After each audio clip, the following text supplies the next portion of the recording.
tu carreta, que recuerda donde viviste, contemplarte en la sierra, contemplarte en los valles, y lo hacemos juntos para capturar los detalles. Tierra, tierra, muéstrame tu tierra, mamá. Tierra, tierra, muéstrame tu tierra, mamita. Tierra, tierra, tierra, tierra. Bueno, mira de bro, estamos viajando lejos, pero vale la pena. Recogemos recuerdos. Hey, thank you for the tier 2. Love you, chicken. Really appreciate it. Siempre será tu tierra y siempre lo recordarás. Óyelo. Tierra, tierra, siempre lo recordarás. Tierra, tierra, es tu tierra, mami. Tierra, tierra. Tierra, tierra. Bueno, mira, juntos vamos para allá. Tu tierra. Escucha, aquí es tu tierra y siempre la será, mamá. Aquí es tu tierra y siempre la recordará. Óyelo bien, mamita, y siempre la será, oye. Aquí es tu tierra y siempre la recordará. Siempre la recordará. Aquí es tu tierra y siempre la será. Vamos para allá, mamita linda. Tierra y siempre la recordará. Vamos para allá.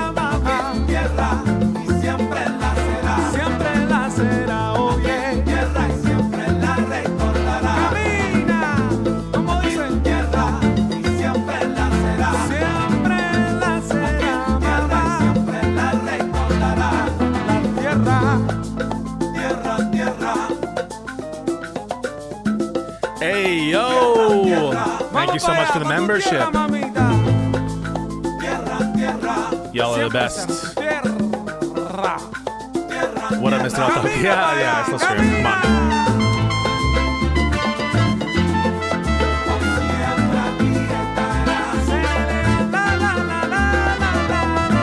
What up, Grip? What up, One Man? What up, Andrew? What up, Jeremy?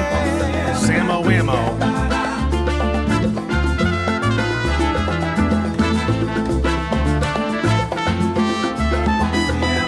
Yo, Rebecca. What up, Beck?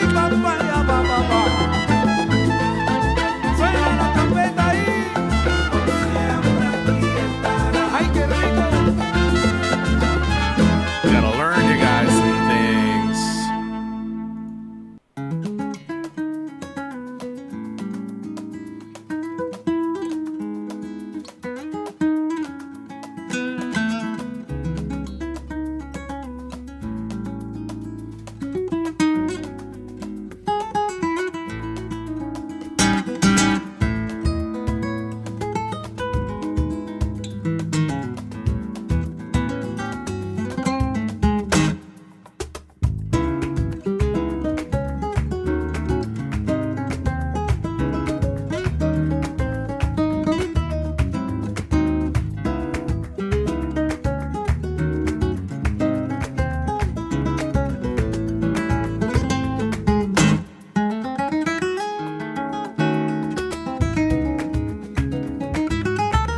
What up, Escape Artist? Doing well. How are you? What up, Christian Mingle? How we doing? Get started in a second here, folks.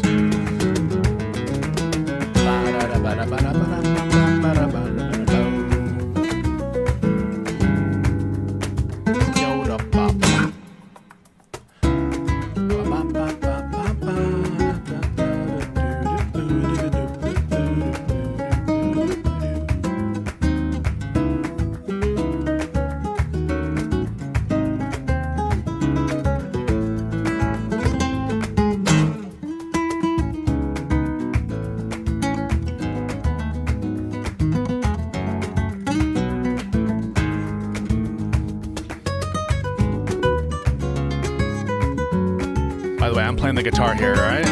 This is live.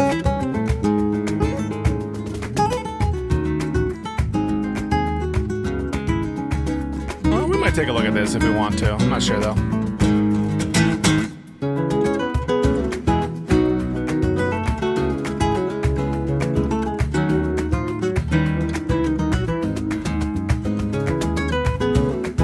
Yo, yo, yo. You can hear me out?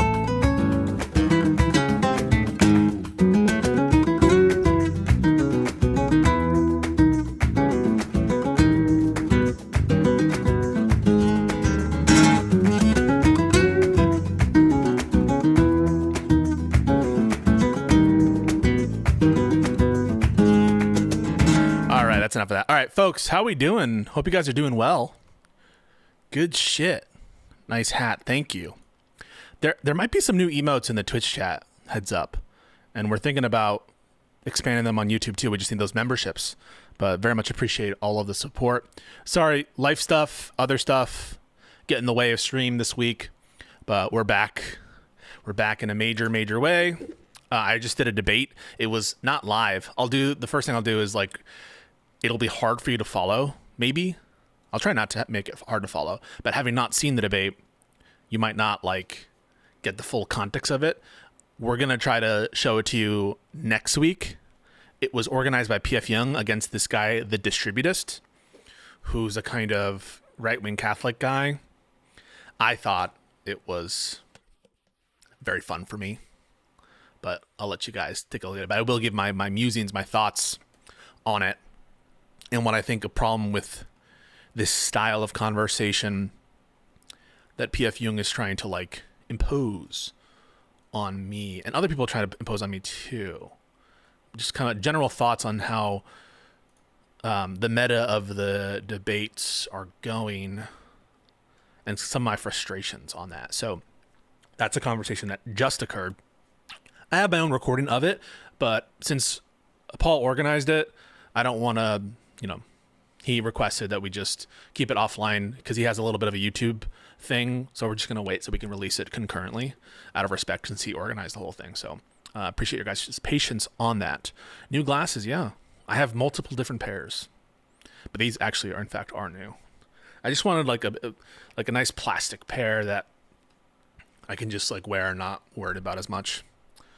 These are, what are they called? It's Warby Parker. I have the nicer brands as well. But yeah.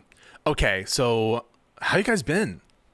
The last time you would have seen me is on Live and Learn, where we discussed what we tend to discuss on that show, having to do with like the Democratic Party. We spent a lot of time, honestly, talking about the Democratic Party. Sometimes a bit too much. I almost think like we should have a focus more on the activities of the Trump administration. That's certainly what my focus has tended to be, though I will not lie. Like, I will obviously talk about Democratic insider politics sometimes. One thing that I've been added at a couple times on Twitter recently is my stance on the Joe Biden pardons in light of the recent political prosecutions. People are adding me. So this is an example of me like criticizing the Democrats on something, specifically Joe Biden. They're like, you still believe what you... Yeah, like I thought that Trump was going to institute political prosecutions as a matter of course. It was never a question for me that he was going to abuse the Justice Department and institute political prosecutions. That was priced in. So nothing of what Trump is doing is surprising. So you should just think about that before you at me with like, does this change your mind? Like, no, I've already priced this in to the Trump presidency. I already thought that he was going to pursue political prosecutions. That's one of the reasons why I advocated so strenuously not to vote for him. So it shouldn't come as a shock that my position on Joe Biden's pardons is unchanged. And if there's a good argument that the pardons were not corrupt, I'll hear it, but we've already had this conversation. The people who are insisting on this conversation isn't me, by the way. I'm not someone who's insisting on this conversation. It's like other fellow left-wing people and Democrats who are adding me about it. I'm willing to have the conversation if you want to, but just know, like, I'm not emphasizing what I take to be Democratic corruption. It's you guys or those who are like adding me about that. Like, I'll emphasize it when it's like Mayor Adams or something, especially when it's coincides with Trump corruption, that kind of stuff. But to the extent that people are having this meta argument about what you should be bringing up, what you should be arguing about I'm not one to disproportionately spend time on the faults of Democrats. And I think anyone who watches my content should be aware of that. I spend most of my time talking about the corruption of Trump. And sometimes maybe even like that priority should be different. Maybe the Democrats need to be building their own positive project. I just know that right now I think my value add is in deciphering these acts of corruption by Trump, especially from a legal perspective, which we're going to do today on the military deployments, to give you a little bit of the lay of the land. We're going to go through all of them, where the status is on all of them, so you can see what the issues are, because this is very quickly going to come to the Supreme Court, and we're going to have another standoff at the Supreme Court. One of my big criticisms of the Supreme Court is I feel like they're doing this kind of game of chicken, where they are trying to avoid a conflict with the executive branch, and they're coming to preposterous rulings that don't make any sense, or they're not even giving justification for their ruling. They're just doing everything on the shadow docket as a way to avoid tough questions. That's just an exercise in futility. These questions are going to be arriving. They're in some form. They're going to arrive at the Supreme Court at some point. The court's going to need to make a stand. But yeah, we should not be advocating like or playing this game where we try to pretend that we're in normal circumstances, and the court shouldn't be engaged in this like ultimately futile battle to try to appease Trump. That's what I think they're doing. I think that the Roberts courts will go down in history as one of the worst courts that we've ever seen. And people shouldn't also lionize Amy Coney Barrett. I saw that someone sent me an interview she did or some kind of article. She's been making the rounds, and she by far is, I think, my favorite conservative justice on the court. But that's not saying much, right? Like, it's like the least bad person on the court. I think that what she's done is, in many respects, shameful. I think that she's behaving shamefully on the Supreme Court. It's just like much less shamefully than other conservative members on the court. But okay, I don't know. Can you guys type in chat? I don't know if I'm seeing your chats. Maybe you just are just all quiet and stunned in silence, but it could also just be that I don't see it. So that's why your pardon take is dumb. We aren't in normal circumstances. But like the thing is, okay, cool, thank you. It's just you guys weren't typing. My bad. Oh shit, awkward. Exactly. That's why your pardon take is dumb. We aren't in normal circumstances. But like the thing is, everyone has a line, and the line for me isn't don't ever criticize Democrats for anything. Certainly not for corruption. And most people will say that, right? They'll agree with that principle that no, of course, I wouldn't support corrupt Democratic actions in response to Trump. We should not encourage corruption. That's what like most people will agree with you on that basic principle. And so the fight just becomes about whether we think the pardons were corrupt or not. And that's where the fight is, right? Like no one seems to disagree that there are some lines you won't cross, right? We're not going to subvert the Constitution to defend the Constitution. So if we agree on that basic principle, then it's just a matter of arguing that the pardons aren't corrupt. And everyone I've had that conversation with, I think, has seemingly acknowledged that it's corrupt. And then it's like, oh, but then don't focus so much on it. The thing is, I don't, right? The only reason I focus on it is when people bring it up to me, either as a counter argument to be like, well, but what about Biden's pardon? And I'm like, well, I think those are wrong. Don't you think that what Trump is doing is wrong? So if a conservative brings it up to me, I'll bring it up. Or when there's some blatant, like Ron Coleman, the lawyer who I debated, and some of our interactions are on my TikTok, which you should follow, at Pisco, also on my Instagram, at Pisco, same handle. He said something to the effect of, well, it's my side, so I'm not going to criticize them. When someone is so blatantly partisan like that, where they're just a stooge, it might be something like, listen, I am partisan in favor of Democrats, for sure, no doubt about that. But I also call it my own side. That might be sometimes when I use it. But in general, I don't focus on the bad actions performed by the Democrats because they're so much grosser and more violative on the Republican side and by Trump. It's just night and day difference between them. And so obviously I'm going to focus on the thing that I consider to be the bigger problem. And it's not just on corruption and it's just like also on conduct, right? The Trump administration are like a bunch of babies. Their standards are the standards of children. There was a report by someone reported that like they're asking, well, where did you get this notion, or where did you decide to have this meeting with Russia at a certain place? And Caroline Leavitt, the press secretary, responds, your mom, to like the reporter or something. And then the communication director, this fat fuck, whatever his name is, said the same thing, your mom. Like the standard for Republicans in their conduct is so shit, so beyond the pale. So, and like Democrats need to behave totally saintly. Otherwise, they're going to be criticized insanely by the other side. There's a part of this where Destiny was correct when we had this conversation regarding I won't condemn until the other side condemns, when he said something to the effect of, well, they're never going to condemn their bad side. That's the part I agree with. I don't necessarily agree with the prescription, but I understand the frustration, because you just saw this week the chats come out, these leaked chats come out, and jokes are jokes or whatever, but like some of the content in there is fucking shocking. Well, shocking in the sense of it shocks the conscious, I guess. It's not surprising, I would say.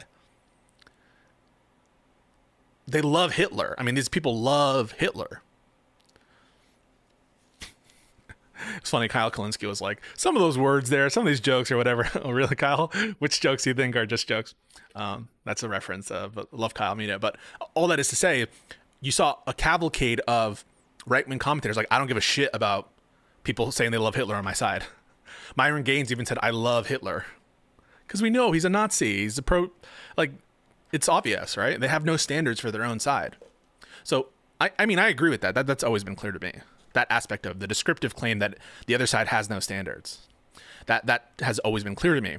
And that's what I'm going to focus on 90% of my time. So on the issue of like democratic incompetence and stuff, to the extent that we're talking about Democrats and their adequacies and their inadequacies, all that shit, I will definitely say what my opinion is. My opinion is those pardons were corrupt.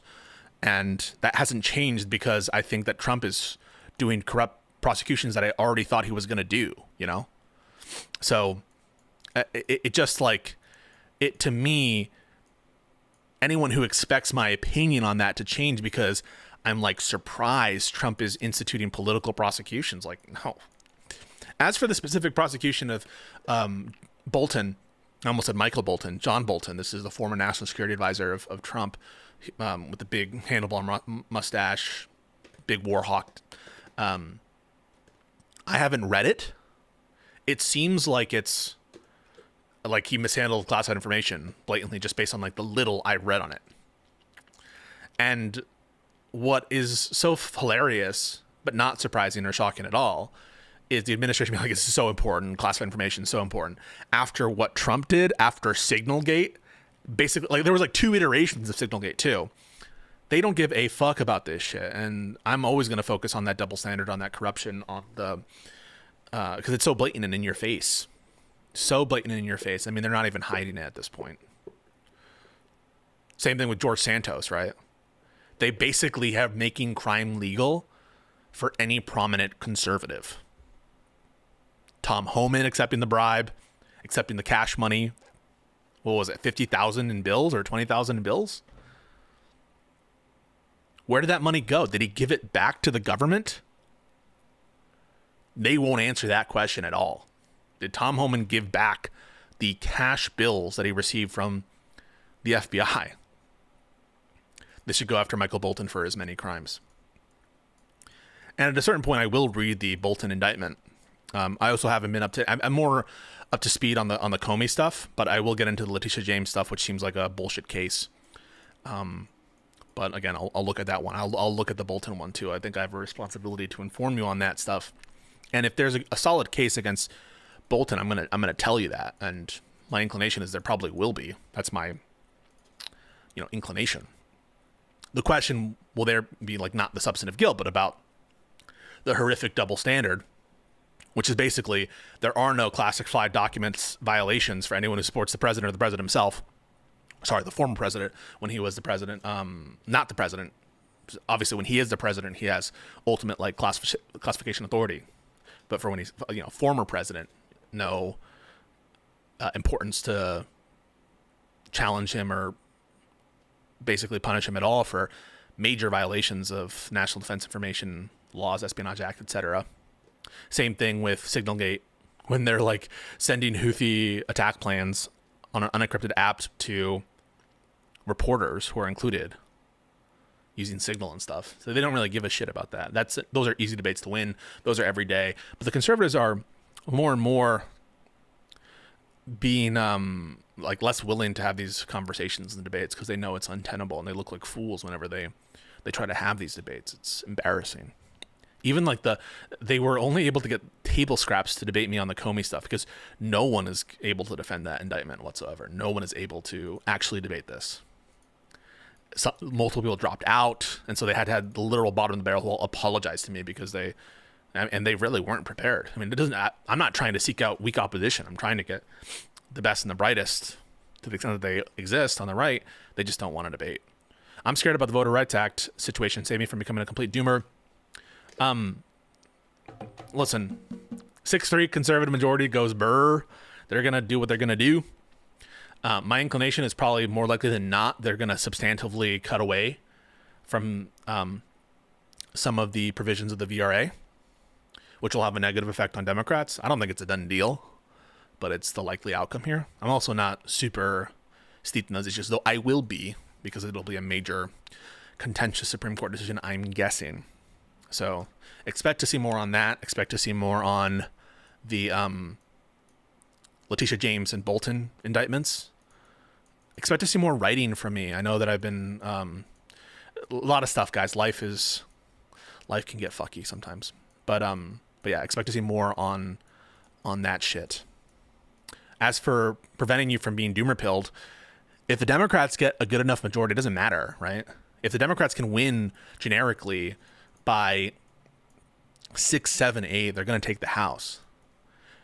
The problem is they're not winning by that on the polling right now. It's like 2, 1, 3%.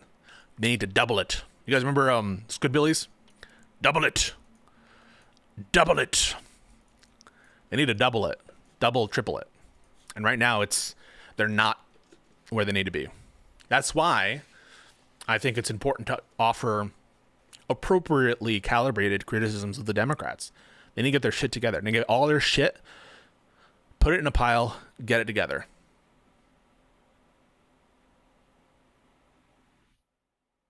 Get it together.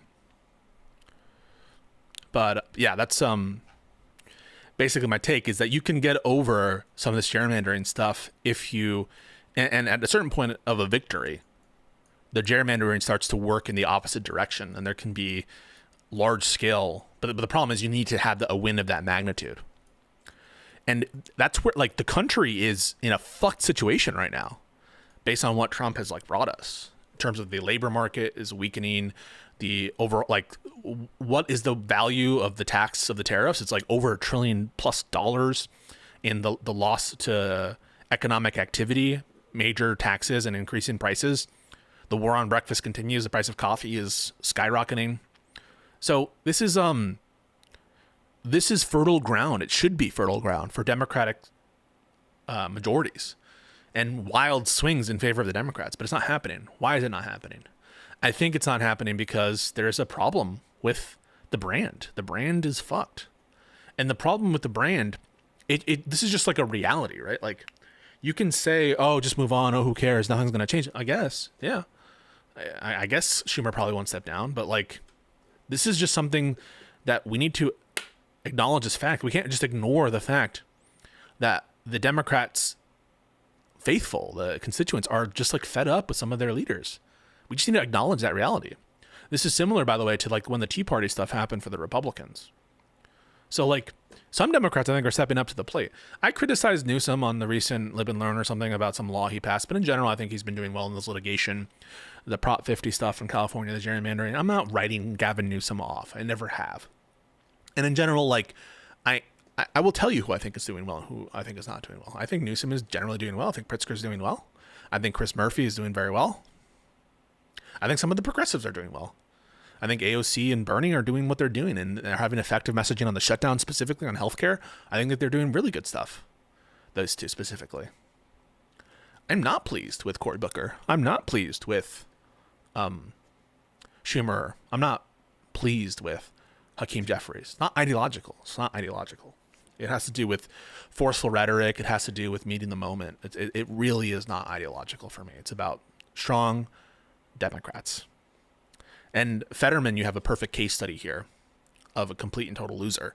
I think recently on the Israel-Gaza peace thing, which is looking more and more tenuous by the day, I mean, they're already signaling that there's going to be more military actions soon. And everyone was cheering and saying, oh, peace in the Middle East, peace in the Middle East. Already attacks on Hezbollah. And people are like, well, what do you expect? Yeah, this is what we expected. Like, what do you expect? Yeah, this is what we expected.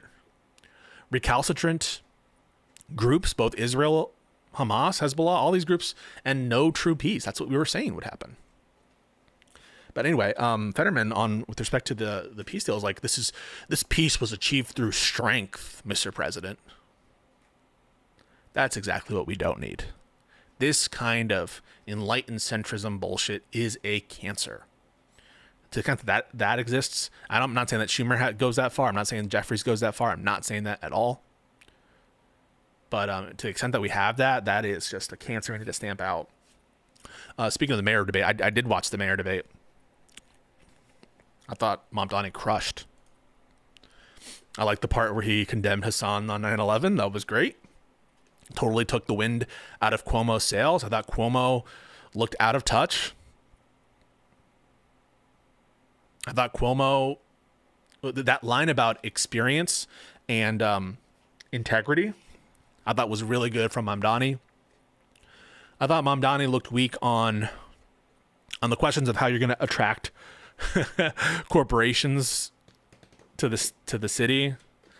I thought that was like not a question that he handled particularly well, but it was like, he doesn't freeze up or anything. He just doesn't sound like great on that or whatever. And he has more populist rhetoric. And so he's not, that's not a good question for him. He should, I think, been more prepared for that. But I thought Mamdani did very well. But on the Trump question, Mamdani is the only one with credibility in any respect.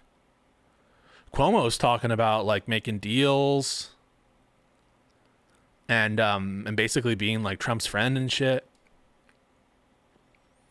Mamdani sounds like, yeah, listen, I'm willing to talk to the president, but I'm going to stand up for New Yorkers. I'm not going to let him basically say, if you vote for Mamdani, I'm going to take away your funding. We're not going to listen to those kinds of threats. And Curtis Lee was like, don't make Trump angry. He was the only one on stage with credibility to fight against Trump.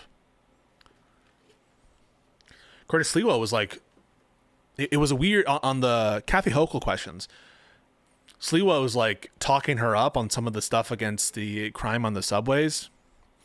And Cuomo is probably more ideologically aligned with Hochul, but Hochul doesn't like Cuomo for other reasons. And Hochul is more and more like making conversations with Mamdani. So it was like a weird confluence of politics here. And I think that we should just cut through the bullshit, and we should be supporting younger Democrats who are strong, willing to stand on business, principally against Trump. Thank you so much for the subs. I really appreciate, guys, the help. Wow, at a tier 2. Holy crap.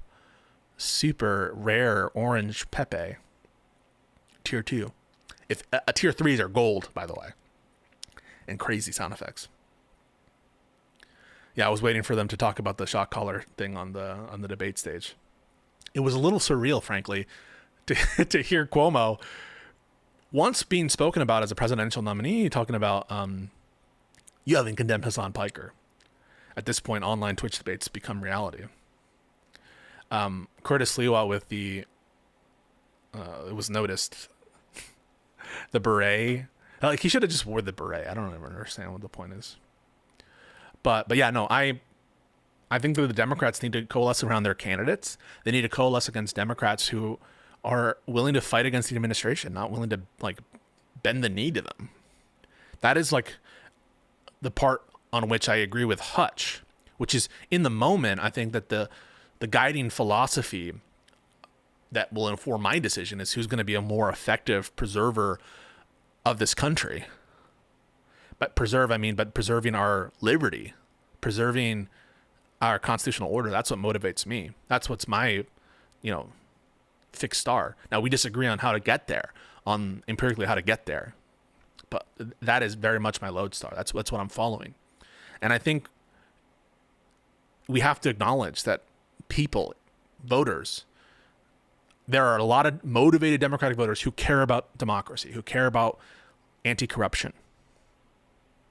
They are, but they're already voting for Democrats. They're already not voting for Trump. And the people you need to get maybe need to be sold on a more productive, positive project that isn't necessarily the stuff we already agree on. Now, I'm going to keep focusing on that because I think you can't ignore it. You can't ignore the corruption. You got to keep that in mind always. John Ossoff, I thought, had a very effective way to sell the messaging on corruption in a way that affects your pocketbook, because it is affecting your pocketbook. You might not think it, but it is. Part of America's greatness as a beacon for economic activity has to do with predictability, courts of law, rule of law, property rights, that kind of stuff. And there are deadweight losses attendant to corruption having to grease the palms of Trump officials. And as I mentioned at the start of this little, I don't know what I'm calling this little monologue, crime has essentially become legal. Look no further than George Santos. I think I briefly mentioned this. Santos is basically hoodwinking, committing fraud on multiple different people, like known liar extraordinaire. And, wire fraud, lying about his religion, lying about his accomplishments, what jobs he's held. He was expelled from Congress because so wide and expansive were his set of deceptions that not even the Republican-controlled House could stomach it. Not even losers like Mike Lawler, who will defend corruption to no ends from Donald Trump. It was so toxic, so blatant, that to distance himself and make it, and I don't believe that Mike Lawler has a principled bone in his body. It's more about how blatant his lies, deception, fraud, corruption was. This is George Santos. That he felt he had to distance himself from the other New York Republicans, the quote-unquote moderate Republicans, all that stuff, right? And Trump commutes the sentence because George Santos is a fan of Trump, and he never talks shit about Trump.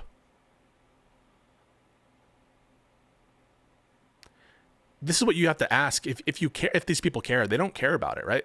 If Santos was a critic of Trump, would he have been commuted? No. If Santos was a Democrat, would he have been commuted? No.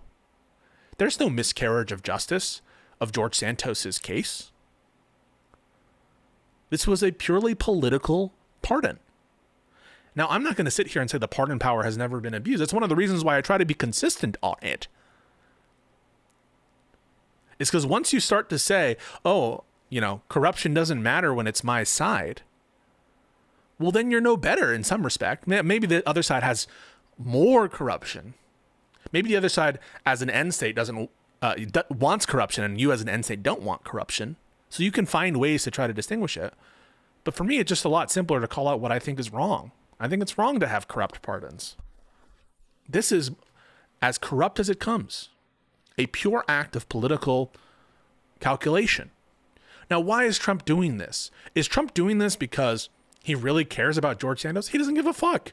He doesn't care about George Santos. And Faith Adams has it exactly right. They're making a point of rewarding loyalty. This is the same reason, by the way, that they dropped the case against Mayor Adams. They're telling you they're not going to go after you if you cut deals with us. Same thing with the universities, with the law firms. If you cut a deal with the Trump administration, you'll be fine. If you do fraud and you're a Trump administration guy or you support Trump, we'll pardon you even if there is one person left at the DOJ in a position to charge these indictments who wants to do it on a neutral basis. Don't worry, we'll pardon you. So what does the incentive send across all the private sector, across the entirety of the country, is don't criticize Trump at all. And that's the opposite, by the way, for Comey, for John Bolton, and for Letitia James and others, which is we'll go after you if you criticize, if you investigate, if you call out our bad acts, you will be targeted. So he doesn't give a fuck about George Santos. He is wanting to send a signal that says, hey, play ball with us, give me a taste, give me a cut, and we're not going to impose the sanction of the state. It is as corrupt as the shit that was happening in Ukraine, as the shit that happens in Russia. where the government now is not this arbiter enforcing standards in an apolitical, or I should say in a, with respect to justice, in an apolitical fashion, or enforcing the law as written in an equal fashion. It is picking and choosing losers based on their willingness to abide, participate in, and cover for government corruption. Same is true of the social media companies. Social media companies who, anywhere where there's a government nexus, where they can extract pain when it comes to mergers and acquisitions, when it comes to FCC broadcast licenses, when it comes to immigration enforcement, when it comes to the use of authority regarding funds for colleges. This is all stuff that's on the table. Every aspect of the federal government has been turned into points of extraction from people, from actors, from private parties, organizations, to give a cut to the Trump dynasty and to give a cut to any affiliated members of the club. That's what has happened. And it's blatant in your face. There's not even any point denying it. The administration itself doesn't really deny it at this point. I mean, they started it in the most ridiculous fashion, accepting this $400 million worth Qatar plane, and then signing off on these ridiculous crypto deals and this manifest corruption with Qatar and the Gulf states.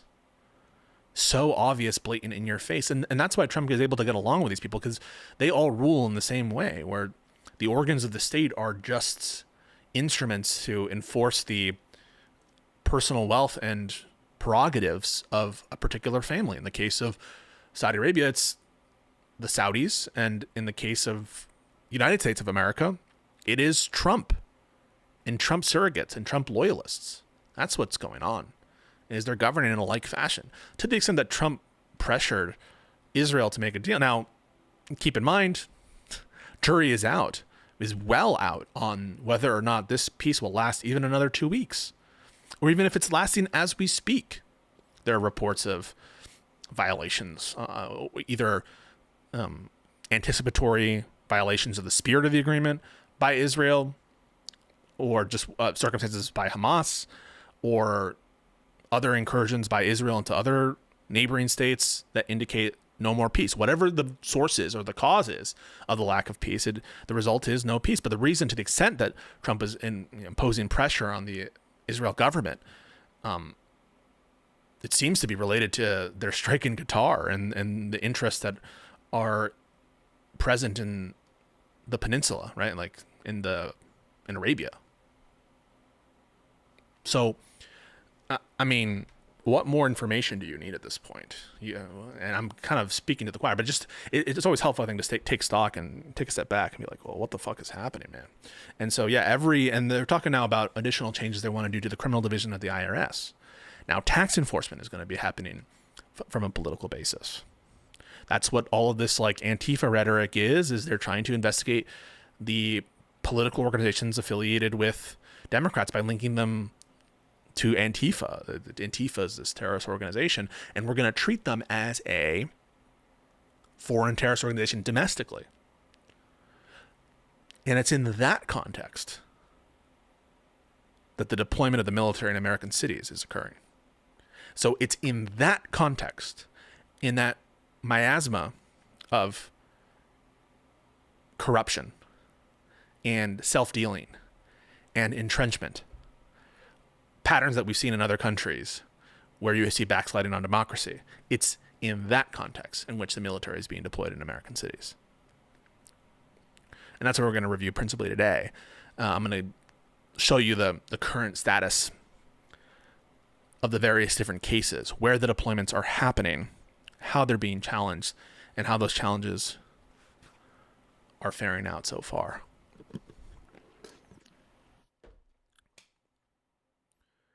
Okay. So, thank you so much for the follow on Twitch. Taking a step back even further, we already know, as a constitutional principle, the framers were concerned with standing armies. You'll notice in the Constitution under Article 1, it provides for the power to raise armies that is time-bound to 2 years. The same time limitation is not present in the Navy. Okay, maybe I'll show this to you so you can see it, actually. Article 1. Maybe I can show this to you so you can see it.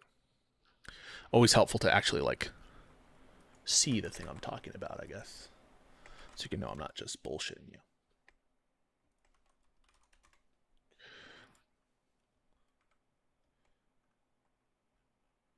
Boom. And we do. And boom goes the dynamite.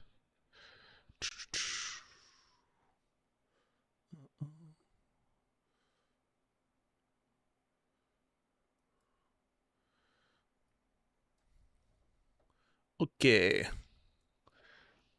So here we have under Article 1, Section 8, powers granted to Congress, the power to raise and support armies, but no appropriation of money to that use shall be for a longer term than 2 years, to provide and maintain a navy. So there's a specific fear among the founding generation of standing armies. This is related to other constitutional principles as well. The Third Amendment. You guys ever hear about the Third Amendment? The quartering of troops in homes in the colonies. The Fourth Amendment, the practice of these warrants, these various different general warrants, these warrants, writs of assistance, this kind of stuff, where the military officials and other representatives of the British government were intruding into the lives of the colonists.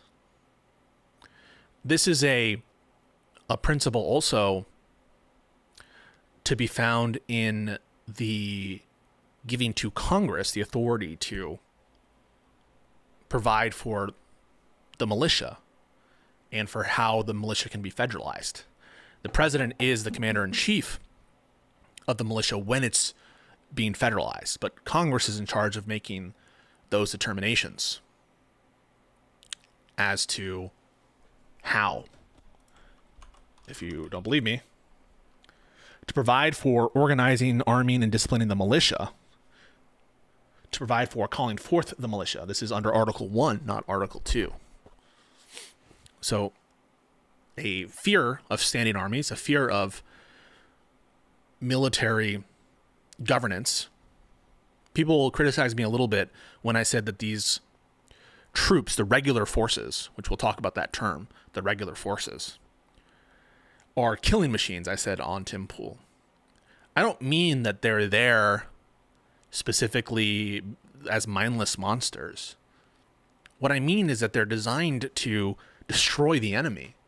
And they're not trained in the same way that domestic civilian law enforcement is to balance things like constitutional privacy and protections.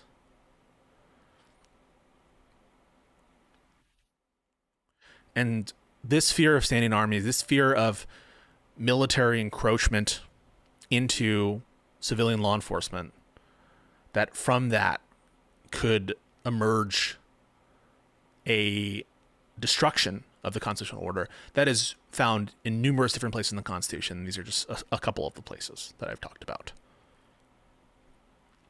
That's sort of a bedrock principle. After the Civil War, you actually do have military governors and military governance of the previous states in rebellion.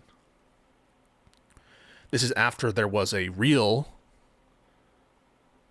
rebellion, a real insurrection, large-scale insurrection, with the participation of state governments in this purported secession. And the military did actually govern aspects of civilian life. Thank you so much for the raid, IRI. I'm really important. We're going over the deployment of the military. Very much appreciate you, IRI. All the important people who just tuned in. Thank you so much. We love IRI. Hutch is my boy. IRI is my guy. But yeah, thank you so much. So we talked about those bedrock constitutional fears, the different provisions that demonstrate a fear of military encroachment into civilian law enforcement.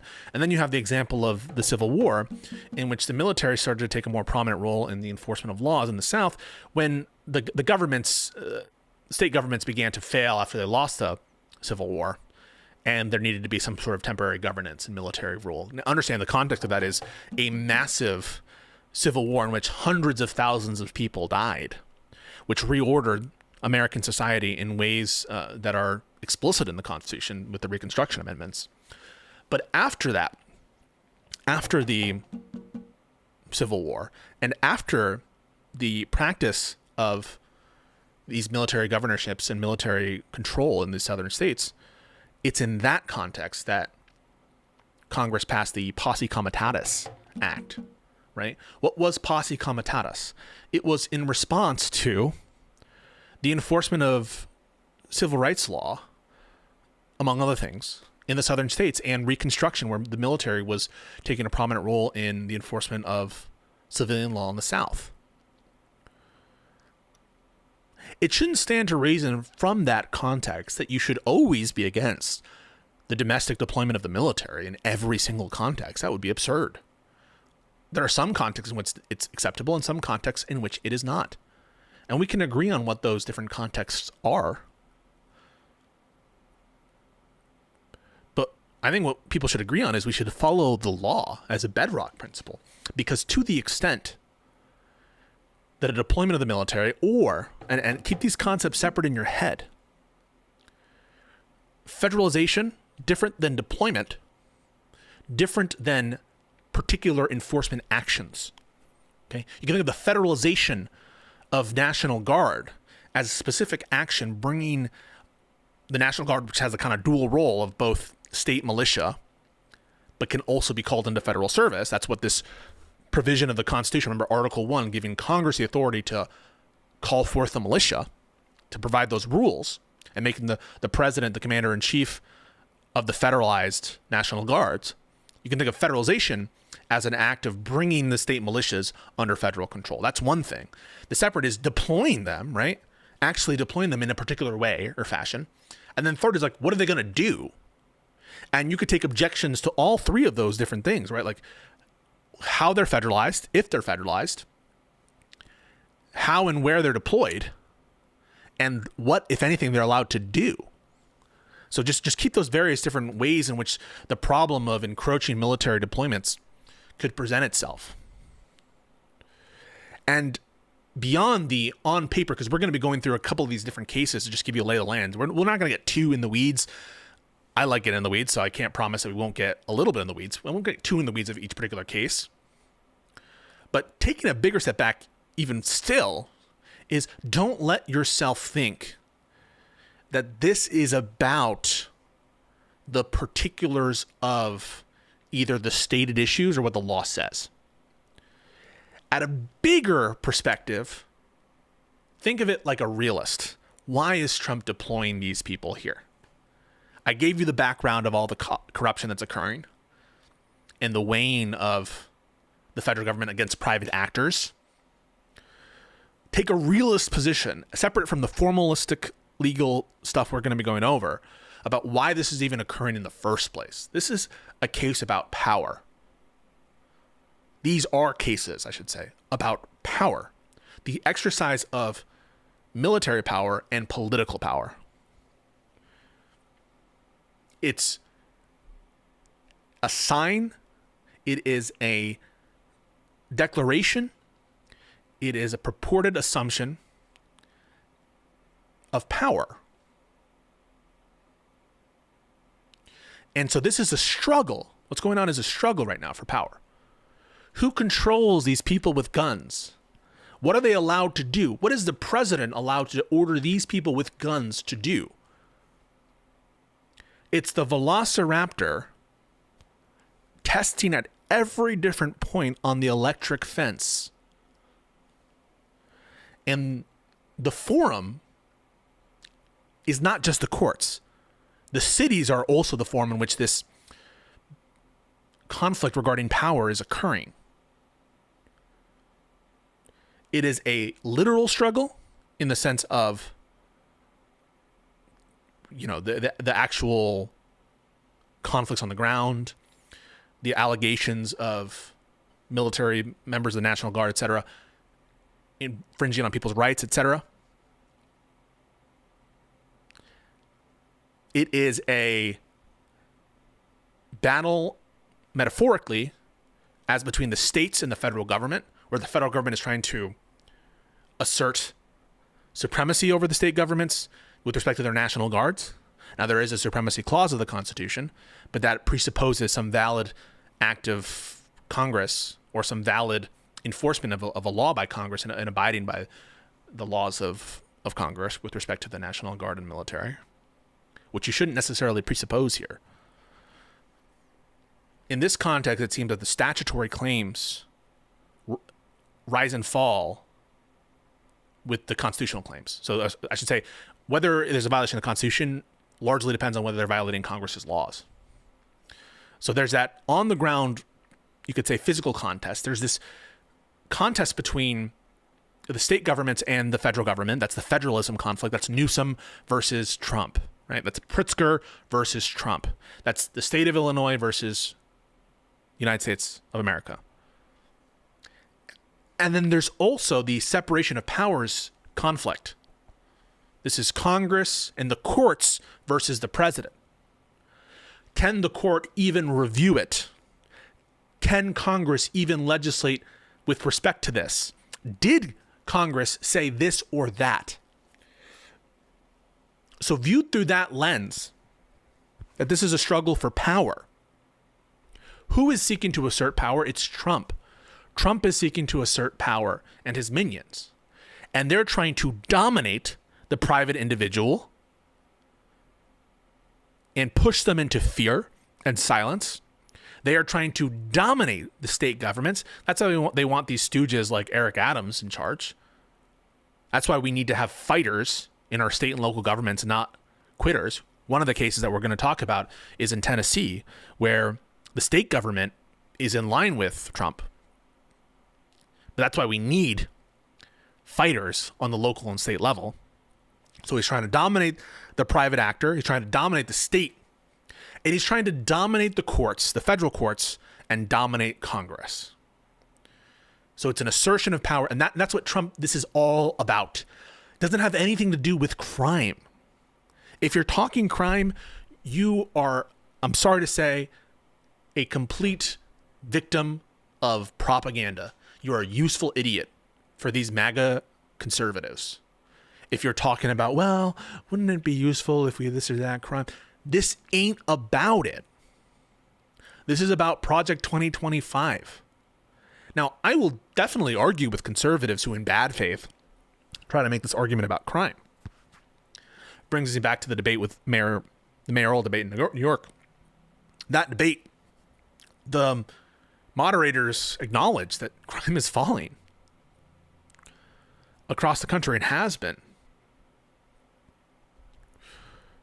It was in that context that they asked various different questions about the different solutions to crime of the mayoral candidates. But don't ever think this is about crime. If you do, you're a victim of propaganda. If you do, you're a victim of propaganda.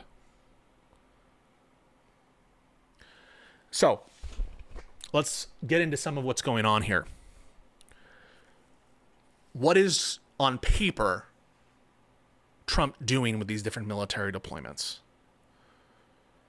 Trump is federalizing National Guard units to the extent that he's not ordering the National Guard. For example, he used Marines in California. There's no need to federalize the Marines. They're already federal. So for those people, it's skipping the whole federalization aspect to it. Okay? Kind of similar issues with the DC National Guard, which are typically under the control of the president. Different sets of issues there. But the first thing he's doing is federalizing different components of the National Guard. How is he doing that?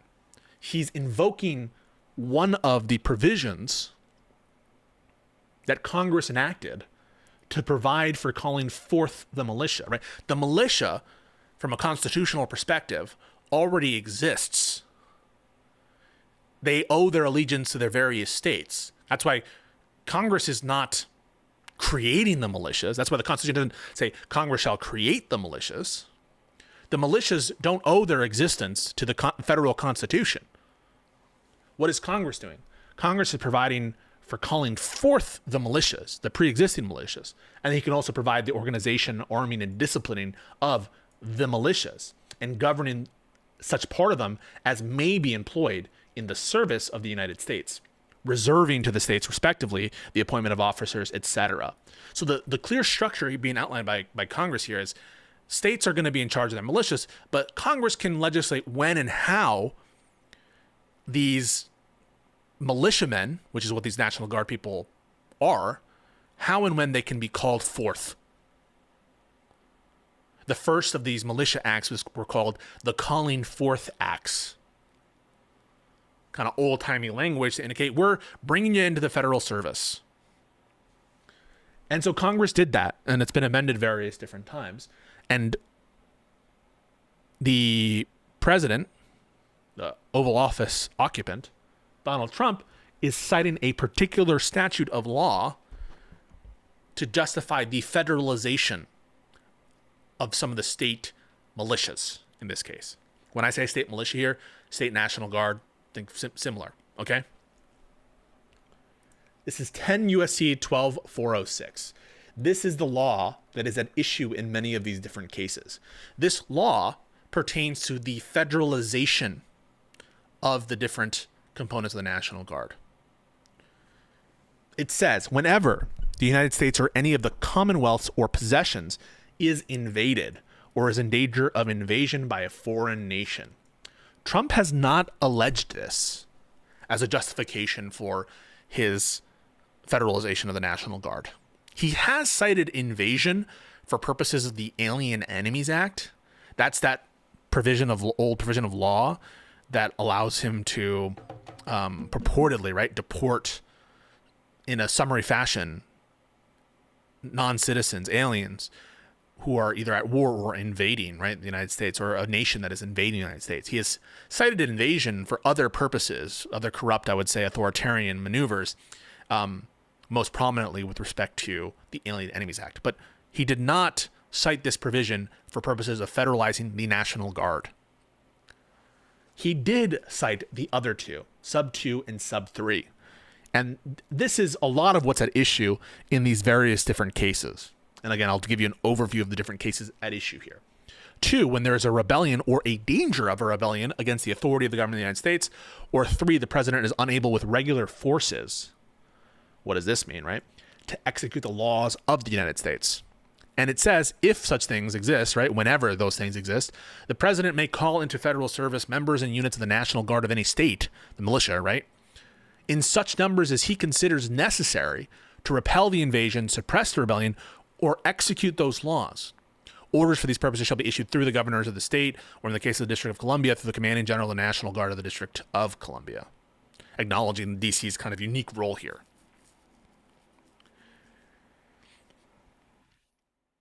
So Trump issues a directive to Hegseth. It's like, let's figure this shit out. How do I use the military? There's not really an inciting incident here, folks. Right?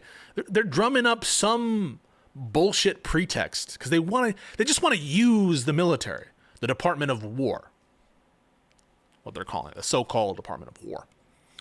So what they say in DC, oh, Big Balls was beat up by like a bunch of teenagers, so we're deploying the DC National Guard there. Now, at issue in the DC National Guard case, not necessarily the same kind of issues for the state National Guard situations. But just to give you an example, they're not really premising this on specific inciting incidents that we should at least take them honestly on.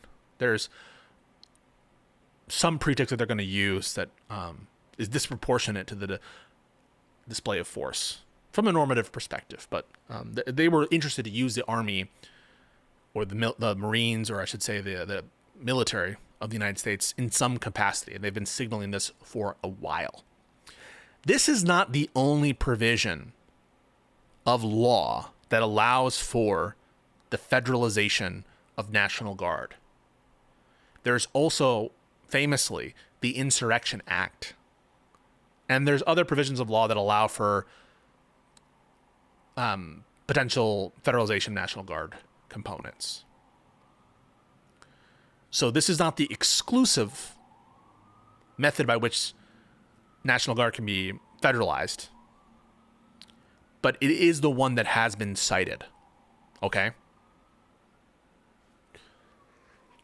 Using this authority, Trump has federalized through Hegseth parts of the National Guard of California, has federalized parts of the National Guard of Illinois, two states that are run overwhelmingly by Democrats, federalized parts of the National Guard of Oregon, another Democratic state, has done so in D.C. contrary to the wishes of the D.C. officials. And then, interestingly, in Tennessee, he is relying on the governor there and the state authorities, not the local authorities who are against it, but the state authorities who are supporting him. There, I don't think that they federalize the National Guard, but they are working in conjunction with the Tennessee state authorities to deploy. Okay, so that's a big picture. 5 different places. California, mostly LA, but it's spreading. Illinois, Chicago. Oregon, Portland. DC, Memphis. Got it? So the different cases, likewise, follow those different states. The main case in California is in the Northern District of California. The judge there is Judge Breyer. That gets appealed at the trial level to the Ninth Circuit Court of Appeals. There's a case in Oregon, a federal case in Oregon, that also gets appealed to the Ninth Circuit. The case in Illinois gets appealed to the Seventh Circuit Court of Appeals. Case in D.C. hasn't yet reached the D.C. Court of Appeals, but will if it goes there. The Tennessee case is a state case. It's occurring in state court. Why is it occurring in state court? Well, it's occurring in state court because they haven't been federalized, right? And so maybe there's a federal issue, but the petitioners there, which are basically leaders of Shelby County, I think, which is where Memphis is, are suing the Tennessee officials there. So it's a little different of a posture. Okay?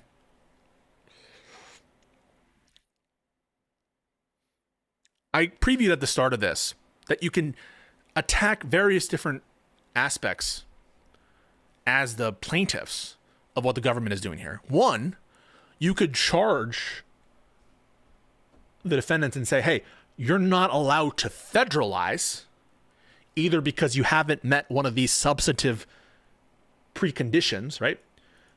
Precondition 2, precondition 3, precondition 1. So you're not even allowed to federalize, right? You could make that kind of challenge. Or from a procedural ground, you could say, hey, maybe you could federalize, but in order to do it, you need to do it the right way through the governors of the states and not directly, right? So that's one thing you could do, is challenge the federalization either substantively to say, hey, you haven't met one of the preconditions here, or procedurally this is bad. You could challenge the deployment, say, all right, you're allowed to federalize, but you can't deploy right here because of X, Y, or Z.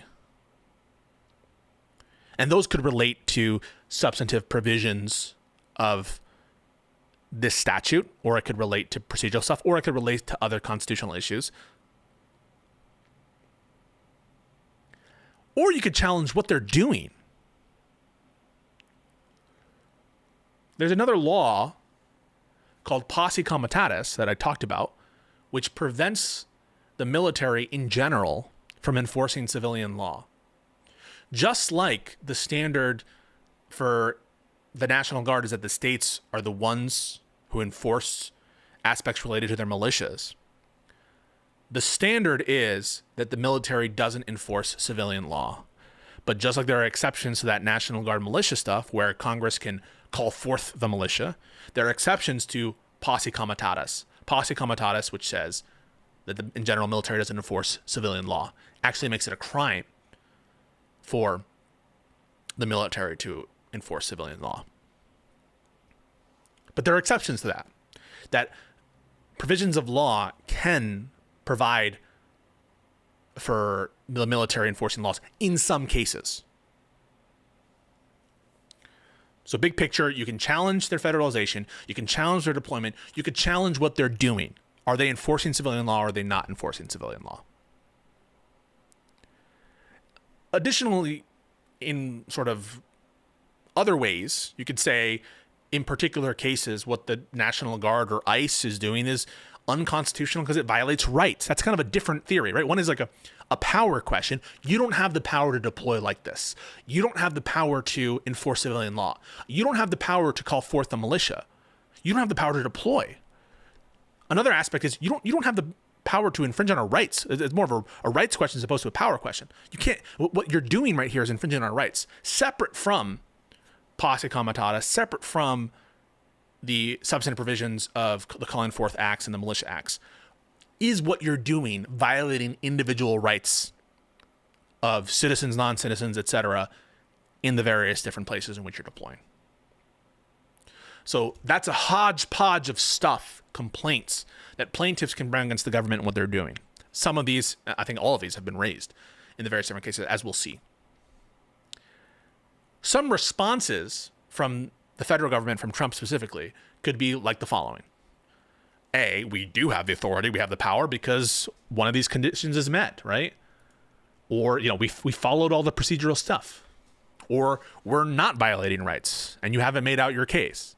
So the government could respond by negating the arguments of the plaintiffs and saying, actually, we are authorized to do this. And actually, we're not violating the rights. They could also take a different view and just say, whether we are or not allowed to do this, whether we're allowed to call forth a militia, whether we're allowed to violate rights if we are violating the rights, you, court, can't hear this challenge. The court doesn't have the power to adjudicate this matter, either because Congress said that you can't do it, or because we have an inherent discretion to do anything we want, or for some other reason that these cases are unreviewable. So the posture of the defense here, the government, can be either A, we are authorized to do this, we're allowed to violate your rights, or we're not actually violating your rights, or we actually do have the power to call forth a militia in this context, we have the power to enforce civilian law here, or we're not enforcing civilian law. And additionally, there can be some kind of like even bigger, broader question of, does the court even have the authority to hear this case? And they deploy this shit all over the place. They did it in the CASA decision, in the kind of the case regarding whether or not universal injunctions are allowed under the Judiciary Act of 1789. They raised this in numerous different places, and most famously in Trump v. United States, when they said that Trump has immunity. Former presidents have immunity, criminal immunity. And so basically Congress can't either, you can view it as Congress can't legislate or the courts can't render decisions that intrude upon the core prerogatives, core powers of presidents. So those are the kind of different concepts that are at play in various of these different cases. So let me give you the kind of status of all of them. So in the Ninth Circuit, you initially had Judge Breyer in the Northern District of California say, hey, you're not authorized procedurally or substantively to federalize the National Guard. That was his initial ruling, and said, we're not deciding on posse comitatus. A reminder, that's whether the military, right? One thing is federalizing them and deploying them. The other is like, are they allowed to do what they're doing? Judge Breyer there said, I'm not going to touch posse comitatus. But at a bare minimum, you're not allowed to procedurally or substantively federalize the National Guard in the way that you did for the reason that you did. That was the initial decision by the the Northern District of California. And in case you're wondering, that's this case. Just go to Court Listener. You can find it. You can find when it was filed in August. See, it's Charles Breyer. This is Justice Breyer's brother. And you can go through all the different motions if you want. The initial decision was you can't federalize. Then Trump appealed. And Trump asked for a stay by the Ninth Circuit on this ruling. Remember, the ruling didn't touch posse comitatus. And the Ninth Circuit granted it. This is a case I really disagree with. And I'll tell you why in a second, and what Judge Breyer did in response to it, and why it's such a disastrously ruled decision by the Ninth Circuit. But the Ninth Circuit gave a stay to the government on the lower court order and said, basically, this is why. And I'll tell you why. The Ninth Circuit found that these kinds of things, these kinds of federalizations, they are reviewable. They are reviewable by the courts, but you got to give a shit ton of deference to the executive branch. And you're basically just inquiring into whether or not they issued the decision in good faith. So whatever the standard is, it's highly deferential to the findings of the president. That the procedural stuff, they didn't buy the procedural argument either. But that basically for 1, 2, or 3, the Ninth Circuit said, you got to give maximal deference to the president for any of these different findings. Okay? And I can show you a little bit of that opinion. Let's see. Find the order here. On a motion to stay.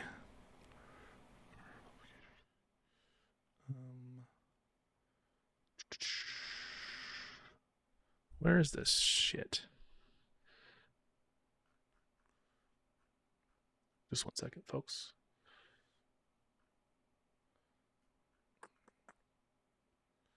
Oh, here we go.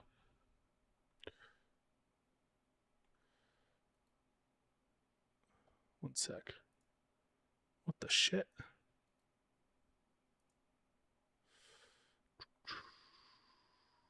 That was the admin stay. 1 sec.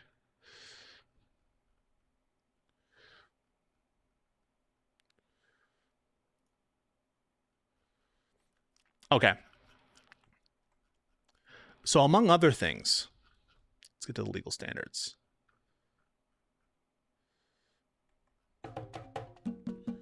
First was the question of whether they had actual appellate jurisdiction over the TRO that was issued in the lower district court in California. And this is actually when they decided they did. Their conclusions of law. They didn't decide on posse comitatus, which Breyer later decided on. That's the one the most wanted to get you guys to look at. But this is what they said. They said that we disagree with Trump that it's not justiciable. Okay? That this is very much justiciable by the courts. That we're allowed to look into this. And they said, however, to what extent does Trump's discretion, even if we do review, to what extent do we have to listen to what the president says? And they're like interpreting the statute as to how much deference to give the president. Trump says that it precludes review what the statute gives, and they're like, this is not true. It doesn't preclude review. How much deference do we give? Again, right?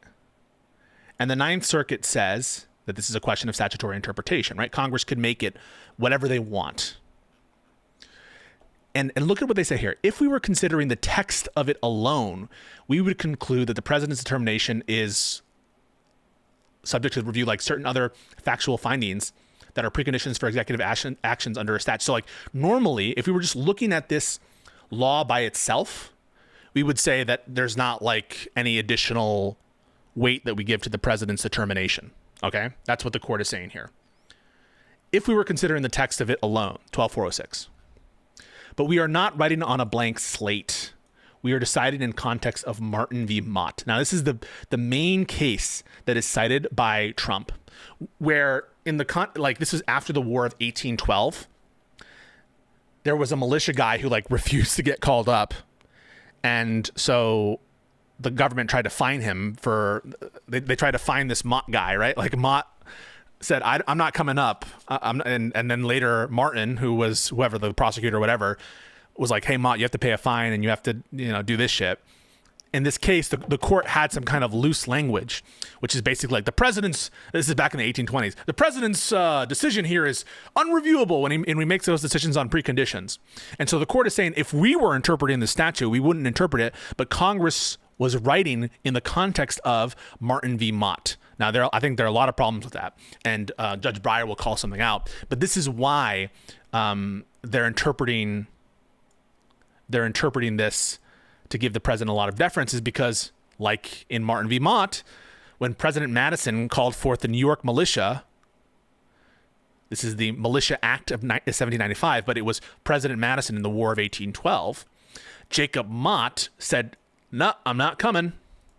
Mott then brought an action for a writ of replevin, because he was court-martialed and fined. So the state seized his property, and then this guy, Jacob Mott, he comes to the court, to a state court, and says, give me replevin. I want to seize the stuff that was seized from me. Go grab it, court. That's what a writ of replevin is. He sought an action for replevin. So Mott sues the state who seized his property. He says President Madison's order federalizing the militia was invalid. That's what Mott says. And Supreme Court said the president is the sole and exclusive judge on whether the exigency has arisen. That's where Trump is getting this whole thing of like, you can't question the president's decision. Now, this is a precursor statute, the Militia Act of 1795. It's not the current statute. But basically, the court is saying that we should follow what Martin v. Mott is. Plaintiff correct. This is the part where I think that Martin v. Mott has been brought into a lot of dubious questions, and where the Seventh Circuit diverges, and where I'm going to give you like the current status of the case, because there's a bunch of interesting stuff that comes off of that. Plaintiffs correctly note that some of the Martin's court's reasoning addressed factual circumstances that are not present here. So there are a lot of factual distinctions that dealt with an invasion from Britain, right? But that doesn't really change the interpretation of the statute, is what the Ninth Circuit here is saying. This is a panel of 3 judges on the Ninth Circuit, okay? Third, go down. That view of Martin v. Mott has remained the settled understanding of the Supreme Court and among legal scholars. Press X to doubt. Fourth, we recognize that Martin concerned a question that directly implicated foreign policy, and they're basically saying the factual circumstances here don't matter. It's a matter of statutory interpretation. California emphasizes that Martin is nearly 200 years old and that it is in some tension with more recent decisions about the reviewability of executive determinations, especially like the Alien Enemies Act. So the Supreme Court recently said that the courts can review as to whether there is a precondition for the Alien Enemies Act. So that's what we mean by this inherent like tension. So there's Mott, which some people are taking for the proposition that you can't review the preconditions of some of these like aspects that you need. Sorry, you have Mott that stands for the proposition that you can't question the president's determination as to preconditions like invasion, etc. And then you have the Alien Enemies Act cases, which are like, wait, the courts are allowed to question whether something is an invasion for purposes of alien enemies, but not for militia. That's what California is calling out. It's like, even if you read Mott at its broadest, which was dealing with a different statute, it's not been squared with the recent case law, as recent as like this year, on the Alien Enemies Act, and the courts are able to determine the same kinds of stuff as, and so this is where What the Ninth Circuit is kind of signaling here is that maybe we would decide Martin v. Mott differently, but we're not allowed to. Look at this. But Martin's continuing viability is not for us to decide. The Supreme Court has admonished that if a precedent of this court has direct application in a case, yet appears to rest on reasons rejected in some other lines of decisions, the Court of Appeals should follow the case which directly controls, leaving to this court the prerogative of overruling its own decisions. So the Ninth Circuit here, I think, is highly, highly suggesting that they would have done it differently if they were allowed to like overrule Martin v. Mott, and suggesting that you would need to overrule Martin v. Mott in order to get to a different conclusion. I don't necessarily agree with either of those two things. With the latter, that you would need to overturn Martin v. Mott to come to this determination. Martin v. Mott is a statutory interpretation question, not a constitutional one. Thank you so much for the sub. Ninth Circuit continues, and we'll talk a little bit about the ramifications of this standard of review, which basically gives a lot of deference to the president. This is the Ninth Circuit. All that said, Martin does not compel us to accept the federal government's position that the president could federalize the National Guard based on no evidence whatsoever, and that courts would be unable to review a decision that was obviously absurd or made in bad faith. So the first thing to note is this is totally insane, right? How can you say Martin v. Mott governs? Remember what Martin v. Mott said, sole and exclusive judge, right? Sole and exclusive judge. If you're going to bite the bullet that Martin v. Mott governs, sole, exclusive, president, why does the court get to step in and say you could federalize based on no evidence whatsoever, and like basically get into the weeds on whether something was absurd or made in bad faith? Surely the president, who is the sole and exclusive, right? Sole and exclusive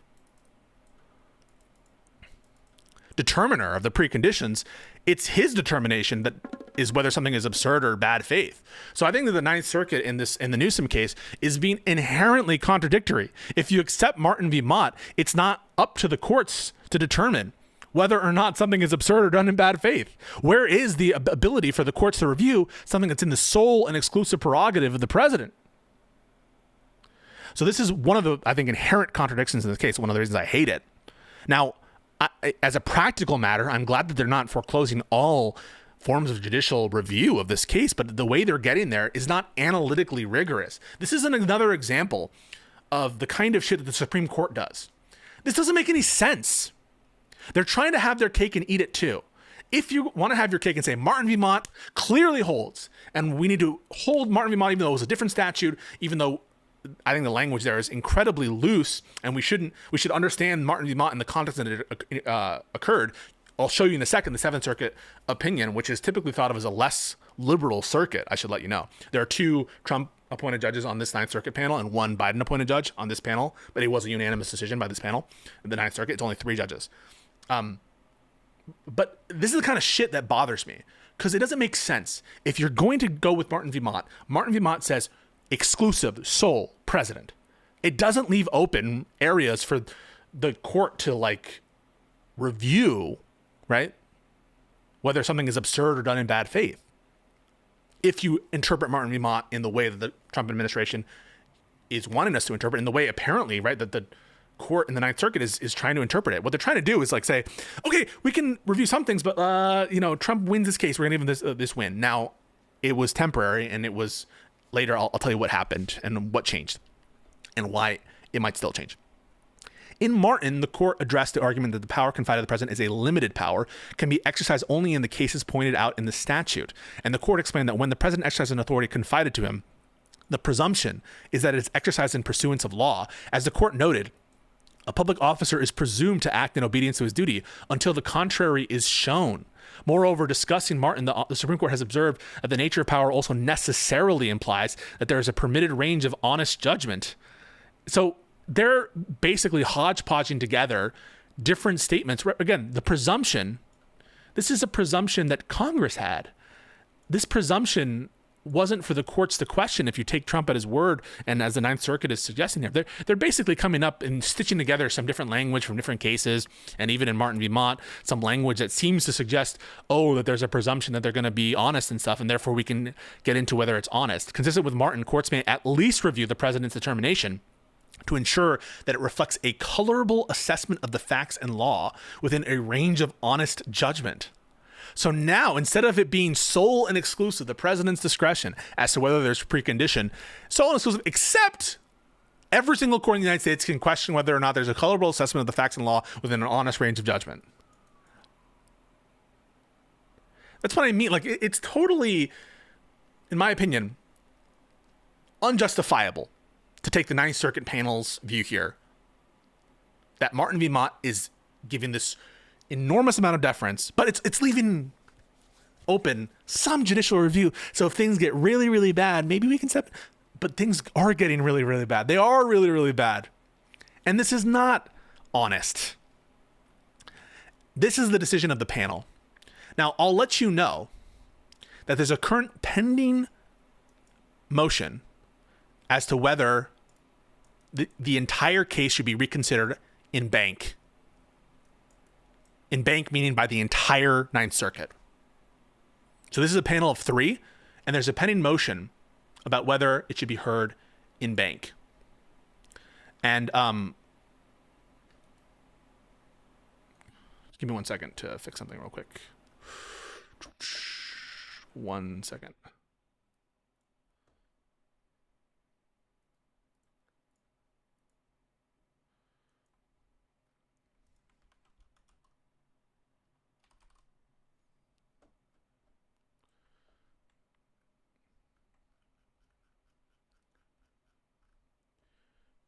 This is from July 11th.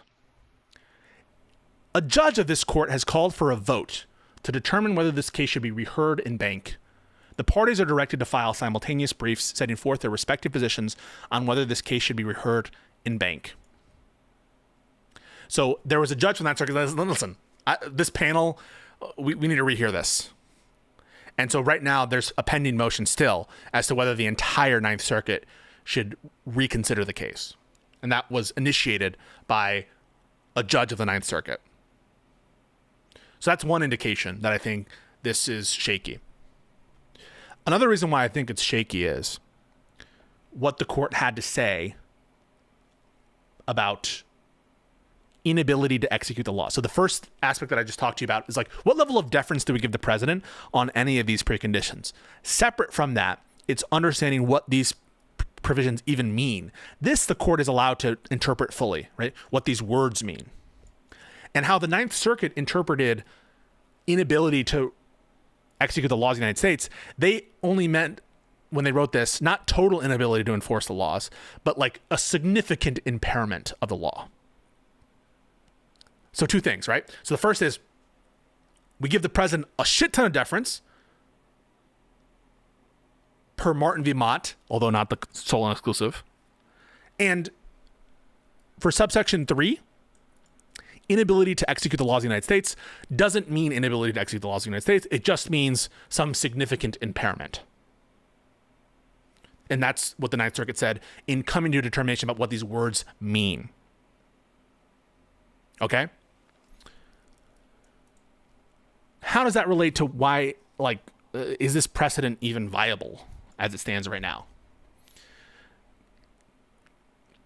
How it interacts with posse comitatus is unsupportable, is totally unsupportable. And Judge Breyer points that out in the following and latest update on this case. Because remember, the Ninth Circuit wasn't judging whether or not they violated posse comitatus. They were just dealing with these threshold power questions, and they offered a stay of the judgment as to the power questions. Separately, there's this posse comitatus issue, which is, regardless of whether they can federalize the California National Guard, is the California National Guard allowed to enforce civilian law? And that was still open for this for Breyer to go on. And so he actually had a trial, right? Breyer had a trial on posse comitatus, they introduce a bunch of evidence. And so separate from the calling forth stuff, they like introduce evidence like, are you violating the posse comitatus? Are you enforcing civilian law? Is the military doing this in a way that's illegal? And Judge Breyer found that they were, right? So the Ninth Circuit stayed on the calling forth aspects of the case, on the federalization aspects of the case, in a totally absurd ruling that I disagree with wholly, that I hope the Ninth Circuit reviews en banc. But the Ninth Circuit left open posse comitatus. So the Northern District of California, Breyer had a trial on posse comitatus, okay? And found that regardless of what you have to say about federalization, the Marines and the National Guard are violating posse comitatus by enforcing civilian law in California. So that's like the latest on. So even if you buy some of the narratives, which are like, so the Ninth Circuit shot it down, it's still in litigation. It's still being appealed. It might be reviewed en banc. And the Ninth Circuit hasn't addressed the posse comitatus issue, which they found that it violated posse comitatus. In coming to the decision on posse comitatus, this is what Breyer said. And I don't understand how it's possible for the Ninth Circuit to get around this argument. It's a posse comitatus argument that bears on the 10 USC 12406, and I'll tell you how. It's absolutely, I think, just a rock solid argument, and in so many words, Breyer eviscerates the Ninth Circuit position and shows that he doesn't agree with it. 10 USC 12406. They dealt with standing separately. These are conclusions of law. So I'm skipping a bunch of legal analysis. So I just want to get you to the point that I want to get to you. One more preliminary question remains before addressing whether defendants have violated posse comitatus. Recall that President Trump federalized the National Guard under 10 USC 12406 sub 3. That's this sub 3, right? Inability to enforce the laws of the United States. Remember what the Ninth Circuit said. Ninth Circuit said some significant like imposition, and Breyer will get into it, which provides that the president can do so whenever, right, federalizing, whenever the president is unable to, with the regular forces, execute the laws of the United States.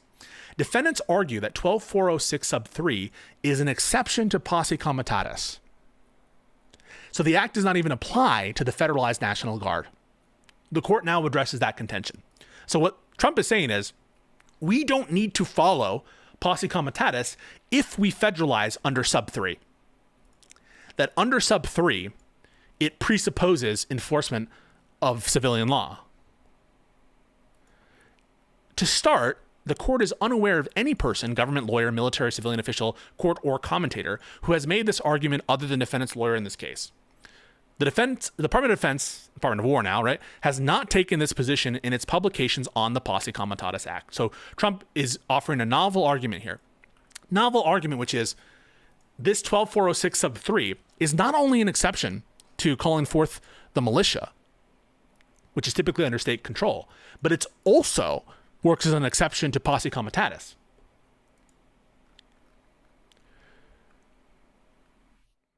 As Mr. Harrington, one of the witnesses, put it, everyone knew that Posse Comitatus applied. So even this is like basically the court saying, you guys don't actually believe this. You were acting as though Posse Comitatus applied. So this is a purely litigation argument that you didn't actually hold to during the deployment. Defendants, however, advocate for this novel reading of 12406 sub 3 and Posse Comitatus that would represent a marked shift in the balance of powers between the executive and the legislature. The impact of the defendant's argument is largely due to the Ninth Circuit's reading of 12406 sub 3 in its order staying this court's TRO pending appeal. So he's taking a shot. This is Breyer taking a shot at the Ninth Circuit. And you'll see why, because it makes total and complete sense what Breyer is saying after this. And I'm floored that the Ninth Circuit could have come to such a ridiculous decision on 12406 sub 3. In that order, the Ninth Circuit held that the court can review the president's invocation of 12406 only to determine if, one, it has a colorable basis, and if it's made in good faith. Sub 11. This standard purportedly comes from the Supreme Court's decision in Sterling versus Constantine. So again, Breyer is taking shots at the Ninth Circuit and what it said here. As in, he's skeptical. That's why he has purportedly. And I'm skeptical as well that this standard comes from anywhere whatsoever. The Ninth Circuit did not clarify these standards further. For example, it did not explain how a plaintiff could challenge or how a district court could evaluate, especially on an expedited basis in proceedings for preliminary injunctive relief, a presidential invocation of 12406 for a lack of colorable basis or good faith. Like, he's, again, taking another shot at the Ninth Circuit saying, I don't know, how would you possibly evaluate this during, like, the injunction phase? You're basically making it impossible for us to give relief in cases in which there's no colorable basis or good faith. It's like it's not really a workable standard that courts can actually deploy. It'll just result in the government always winning all the time. Nor does the Ninth Circuit suggest that courts are well positioned to evaluate whether the president acted in good faith. Another issue, right? Like, supposedly, if courts aren't in a good position to evaluate the facts of the ground with respect to the National Guard and with respect to invasion and all this other stuff, how are courts in a good position to evaluate the president acting in good faith? Another reason why the Ninth Circuit's reading is completely preposterous to the extent that it's based on this Martin versus Mott precedent, rather than as a pretext for federalizing the National Guard. Like, how are courts well positioned to do this kind of conclusion if you don't think they're well positioned for the other? The Ninth Circuit also suggested the president can invoke 12406 sub 3 if his ability to execute federal laws has been, quote, significantly impeded, rather than the stricter statutory requirement that he's unable with the regular force to execute the laws. So here he's contrasting what the Ninth Circuit suggested and what the statute actually says. So another shot at the Ninth Circuit panel. Again, there's a good reason why I think this should be heard on a rehearing in bank. Thus, under the Ninth Circuit's test, the president could federalize the National Guard in any number of cases. Look at these, like, insane hypotheticals that this would open up for, and then look at the history of posse comitatus and see if it makes sense. Because remember, the Ninth Circuit said inability to execute the laws means significant impeding, right? Significant impeding. The president, relying upon IRS data, showed that a sizable percentage of corporations and individuals are using tax shelters to avoid paying taxes, could claim that he is unable to execute the tax laws, right? You just say there's a significant imposition, a bunch of corporations and individuals aren't paying taxes, so we can deploy the military. That would be good under the Ninth Circuit test. The president, relying upon EPA studies showing that pollution in a river cannot definitively be traced back to a specific manufacturing plant, could claim that he is unable to execute the Clean Water Act, so deploy the National Guard. The president, relying upon health data showing the number of individuals who present to hospitals with narcotic-related symptoms, could claim that he is unable to execute the federal drug laws, right? A lot of drug people, abusers, and I'm unable, because I'm significantly impeded in enforcing the drug laws, because we have a bunch of people who are showing up to hospitals who are drugged out, so we should have the military deployed to enforce the law perfectly and take over hospitals. The president, relying upon anecdotes from state election officials that voting machines are glitching or that fraud exists, could claim that he's unable to execute the election laws and therefore deploy the military, right? And this one is striking. Why does he end there, right? This is exactly what he's suggested he wanted to do in 2020. So this is what the argument from the Ninth Circuit, by interpreting inability to enforce the law, just meaning significantly impeding, that it would justify all manner of insane hypotheticals. Now look at the history. In each instance above, the president would have asserted a colorable good faith claim. Under the Ninth Circuit test, that is all he would need to do in order to call the National Guard. And then under defendant's urged interpretation, use these troops to execute the domestic law, right? Use the National Guard, use the military to enforce election law, because someone said that the machines are glitching. I'm significantly impeded from enforcing election law, so I have the military run it. Though defendants initially did not disclose the implications of reading this as a grant of significant presidential discretion, they have now fully fleshed out their views. In doing so, they make plain the consequences of the Ninth Circuit's highly deferential reading of that statute. Another shot at the Ninth Circuit. This is remarkable from the lower federal judge here. But it just automatically follows. I mean, what is the argument that these things wouldn't follow? That you couldn't mobilize the military to, instead of inability to execute the laws, it's significant imposition, and that only needs to be based on a good faith and colorable claim by the president. So, okay, then basically all of this stuff becomes justifiable under the law if you adopt the Ninth Circuit's insane test. It is unclear from defendants' briefs and oral arguments whether they believe 12406 sub 3 allows federal National Guard troops to execute any laws or just those that the president found he could not enforce under 12406 sub 3. The former interpretation is certainly extreme. Could the president, for instance, assert that he's unable to enforce obscure tax or drug laws and then use the federalized National Guard to execute the election laws? But the latter interpretation is equally flawed. Consider the context in which Congress passed the Posse Comitatus Act. There is little question that without the support of federal troops in southern states, the voting laws that enfranchised newly freed black men would not be enforced. So in defendants' view, the federal government would have been authorized to invoke the predecessor statute of 12406 and circumvent the Posse Comitatus Act. This reading would have rendered Posse Comitatus effectively useless at the time it was passed. Understand, this is the killer argument, right? The whole reason Posse Comitatus was to limit the military encroachment into the state affairs, right? That's the whole purpose for why Posse Comitatus was passed in the first place. So if you interpret, because the predecessor statute is similar, if you interpret this significant imposition test instead of the words, which are inability with the regular forces to execute the laws, then basically you're saying that Posse Comitatus means nothing, because under that reading, it would have been an exception to Posse Comitatus, and obviously the South had a significant imposition on the election laws and the Equal Protection Clause after the Civil War, and so military can just continue as it was, right? Under 12406 sub 3, or under the predecessor statute. So like, that is the killer argument, which is they didn't pass Posse Comitatus to not actually restrict what the government's allowed to do. They passed it to restrict the military enforcement of civilian law in the context of Reconstruction. And if they passed a law to limit military enforcement of civilian law in Reconstruction, it must have actually limited it, okay? And it wouldn't make sense to make an exception that's so big to Posse Comitatus that it would render Posse Comitatus like totally disregardable. Because you could just say, oh, I'm just gonna have the military do it because there's a significant imposition to the election law in the South. Why would they pass Posse Comitatus? It makes no sense. That's the killer argument. And the Ninth Circuit, there's no good response to that. There's absolutely no good response to that. Of course they didn't pass Posse Comitatus to be dead letter. This was part of their deal to end Reconstruction. Now, you can have problems with how Reconstruction was ended, but as a matter of statutory interpretation, no one thought that Posse Comitatus was just like not doing anything, that they could just be ignored. Why go through all the effort to pass it, to just ignore it? Citing Scalia, right? Scalia for saying the presumption against ineffectiveness ensures that a text's manifest purpose is furthered, not hindered. Congress presumably does not enact useless laws. Relatedly, Congress does not hide elephants in mouse holes.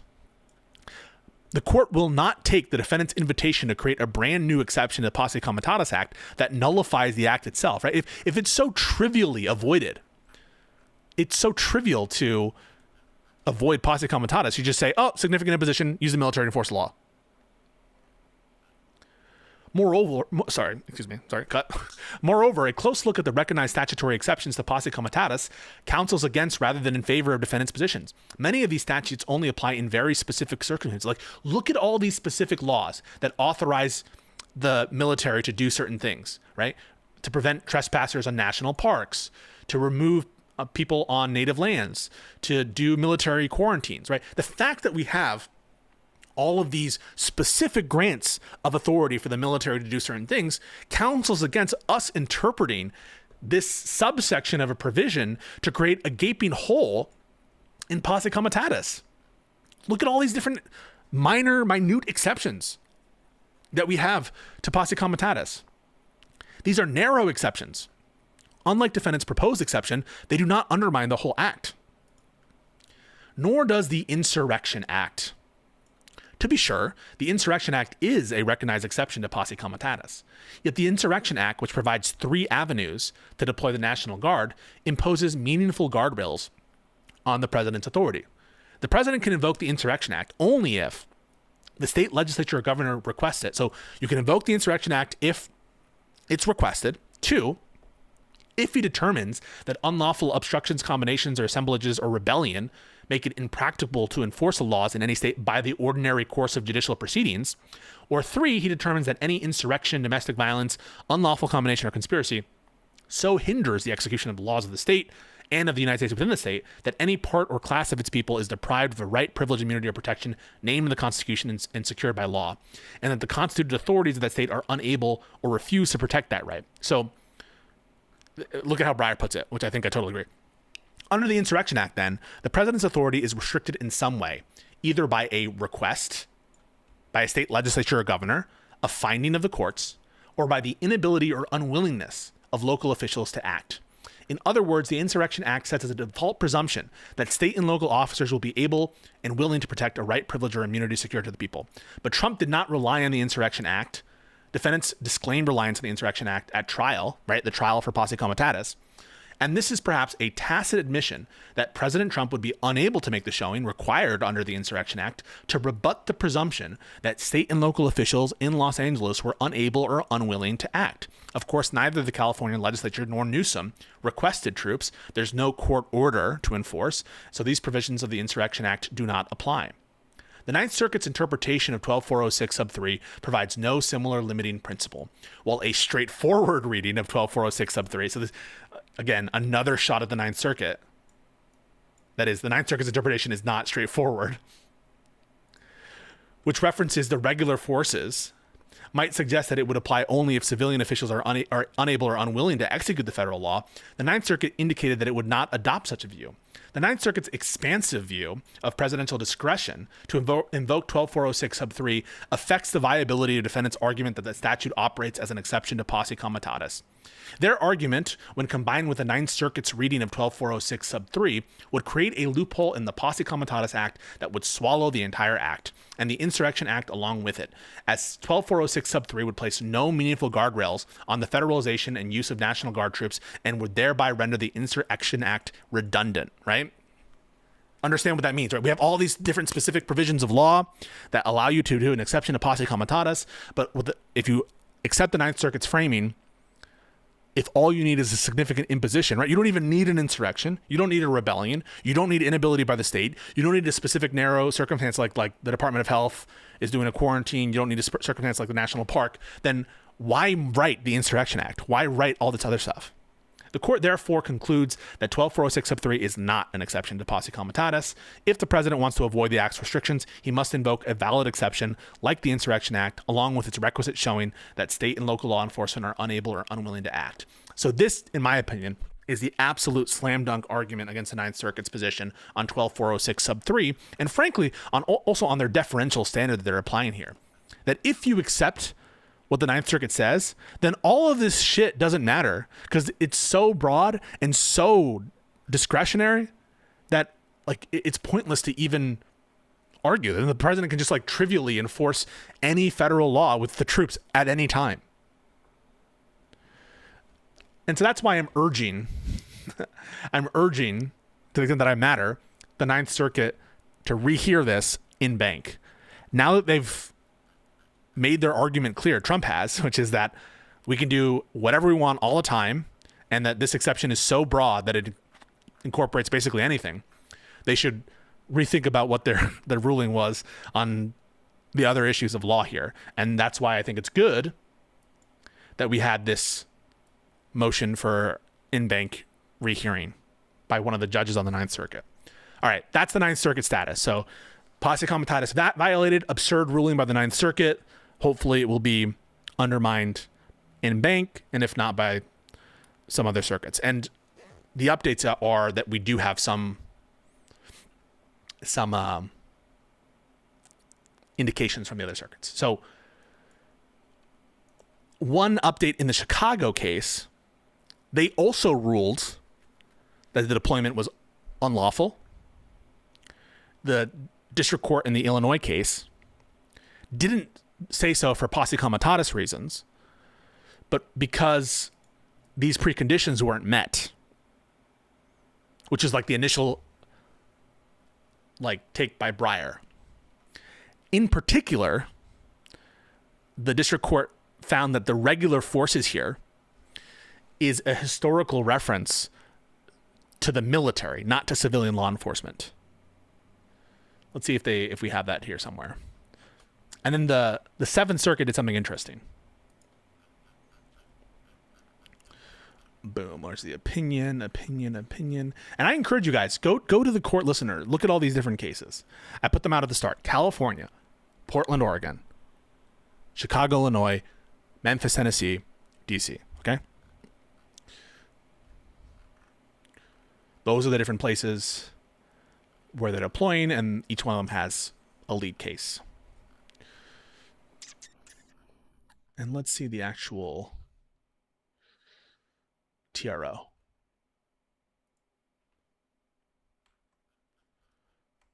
Where's the opinion?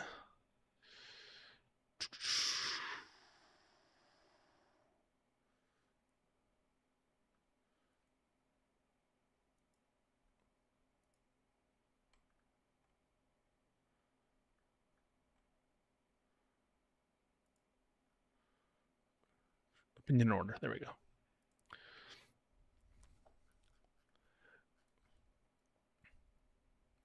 We can skip the facts real quick. So, analyzing again, 10 USC 12406. This is Chicago. This is the Illinois District Court. Okay. They do a bunch of historical analysis, and then they do the legal standard. Plaintiffs allege that defendants' actions, this is Trump and friends, violated statutory authority in 10 USC 12406, right? Same argument. And the 10th Amendment stuff is related to 12406. They're related. So to the extent that you're violating 12406, you're violating one of the rights and powers afforded to the states. And posse comitatus. Plaintiffs argue that they are likely to succeed on all their claims, so that they're entitled to a TRO. Court notes that its determination for the purpose of the TRO are necessarily preliminary ones. With those caveats in mind, court determines a TRO is warranted, first on justiciability. Defendant's first challenge standing. Let's skip standing.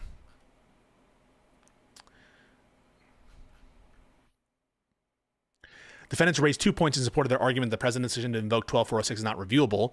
First, defendants cite in passing the rule that when a valid statute commits to the discretion of the president's exercise of authority is not subject to judicial review. Court takes no issue with the premise, but finds it does not apply here. 12406 permits the president to federalize whenever one of the three enumerated conditions are met, not whenever he determines one of them is met. So here, the district court is citing favorably Newsom v. Trump, but Breyer, okay? Citing Breyer, the district court. Thus, the decision to whether to federalize the National Guard, though undoubtedly a decision delegated to the president, is not one committed to his discretion alone. The political question doctrine does not apply. Secondly, defendants rely on Martin v. Mott for the specific proposition untethered to modern political question doctrine jurisprudence that the issue of whether the president properly mobilized the National Guard is not subject to judicial review. Martin invoked, again, Madison's use of the militia in 1812, same fact pattern that we just talked about. At issue in Martin was the meaning of the 1795 Act, a predecessor to 12406, which provided the following. However, the Martin case reached its decision with facts and in a context vastly different from those present here. This court reads Martin's forcefulness of speech as a reaction to those particular facts and not as conclusive on the broader issue of whether a court can ever decide whether a president has properly invoked section 12406. So the district court is saying, basically, the reason the court is using this strong language doesn't mean that they're saying that like the courts can never hear the case. They were just like forcefully responding to what Mott was trying to claim, that every militia member can decide for themselves whether something is legal. In large part, Martin was a reaction to the challengers he can review. The Supreme Court there found it preposterous that whether an exigency existed could be considered as an open question upon which every officer to whom the orders of the president are addressed may decide for himself, and equally to be contested by every militiaman who shall refuse to obey the order of the president. To that end, the court found that the president's conclusion must be unquestionable because militiamen's prompt and unhesitating obedience is indispensable. So he's saying that discretionary question relates to the militiamen, not to the courts. Moreover, Martin also relied on the nature of the power itself, the power to call forth the militia in response to an invasion. The Supreme Court has often recognized the president's authority over foreign affairs and matters of war to be among the least appropriate for judicial review. Here, the modern version of the foreign invasion prong of Section 12406 is not at issue. The only relevant circumstances are purely domestic. Finally, in the 200 years of judicial review jurisprudence since Martin, the Supreme Court has provided ample guidance for when the political question doctrine should or should not apply. In that time, the Supreme Court has instructed the courts must make a discriminating inquiry into the precise facts and posture of the particular case. Having done so here, so he's saying political question doctrine is fact-bound. Having done so here and found the facts and posture of this case to be vastly different from those in Martin, the court is comfortable concluding that Martin's holding does not bar judicial review. So, distinguishes Martin v. Mott. Now that the court has concluded that it can reach the merits of the case, it does so by beginning with 10 U.S.C. 12406, same statute we've been talking about this entire time, which states that the same thing we just looked at. When interpreting a statute that leaves key terms undefined, we interpret their ordinary meaning. Originalism, right? Several sources may be useful for determining the term's ordinary meaning, including contemporaneous decisions, dictionary definitions, other statutes, etc.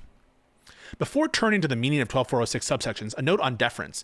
Defendants are not entitled to deference on the issues of what constitutes a rebellion. These are matters of statutory interpretation. So, on what the words mean, they're not entitled to deference. The court will not accept defendants' assertions that employment satisfies 12406. So we're not just going to take your version of what these terms mean. They're entitled to a certain amount of deference on the question of whether the facts constitute the predicates. So we'll give you some deference on the analysis, but we're not going to give your deference on what the terms mean. 12406 prongs 2 and 3 broadly engage with matters of national security, and the executive is necessarily better suited than the judiciary to understand the nature of the threat. Therefore, defendants are not required to conclusively link all the pieces in the puzzle. But defendants must still support their position by pointing the court to some of the facts upon which it bases its conclusion and offering explanations which paint a substantially reasonable picture justifying the position. So it's not nearly as deferential as what the Ninth Circuit said. It's not just whether it's good faith and whether it's colorable. It's whether you can paint a substantially reasonable picture justifying your position. So they start with rebellion. I'm curious whether they go to 12406 sub 3 yet. There's no interpretation on 12406 sub 3, and this is the interesting part from this decision, separate from rebellion. The phrase unable with the regular forces to execute the laws of the United States contains several key terms. This is what we just talked about. First, unable. In the late 1800s and 1900s, unable was understood to mean not having sufficient power or ability, being incapable. So the Ninth Circuit said significant imposition. Originalist Trump appointee, I think it's a Trump appointee, or it's some conservative appointee, I forget which judge exactly. He says incapable means not capable, not having the power to do it. It's a binary. These definitions evoke a binary approach, ability or not, capability or not. This reading is consistent with the legislative history. In the words of Secretary Shaw, 12406 sub 3 was to be used when the military needs of the federal government arising from the necessity to execute the laws of the Union cannot be met with the regular forces. Great originalism there as opposed to significant imposition, right? Where does that come from? Significant imposition. What the hell is that? Are we doing the originalism or are we not? Excuse me, sorry. This is the creative aspect of the district court in Illinois. Next, the meaning of, quote, with the regular forces is one of these terms that needs to be understood, right? Key terms. Several historical sources indicate that the phrase regular forces was understood at the time of enactment to mean the soldiers and officers regularly enlisted with the Army and Navy, as opposed to the militiamen who did not make it their livelihood to serve in the country, but took arms only when called forth in times of national emergency. If you remember, the discussion I had on Tim Pool, where we talked about a well-regulated militia, this is what we were talking about, right? Tim Pool said the regular forces is a reference, and I agree, by the way, to soldiers and officers, is to the regular troops, as opposed to militiamen, right? Numerous statutes refer to regular forces to distinguish the standing army from the militia. In 1806, we had the Act for Establishing Rules for the Government of the Armies of the United States, which referred to the regular forces. Regular forces. The regular forces referred to the troops, right? The regular troops. And this is the originalism that we're supposed to do, right? We're supposed to do this. And by that logic, right, the comparison in 1240, if you take this textualist approach, like, this does not mean ICE is unable to execute the laws. It means the army is unable to execute the laws of the United States. That you can federalize the National Guard if you're unable to, with the army, execute the laws of the United States in a state of inability, not just significant imposition. You get me?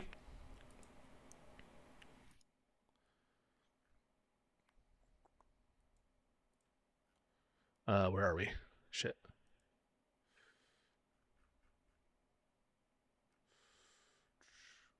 There we go. So here he's just going through, and this was created because they didn't actually make this argument in the Ninth Circuit.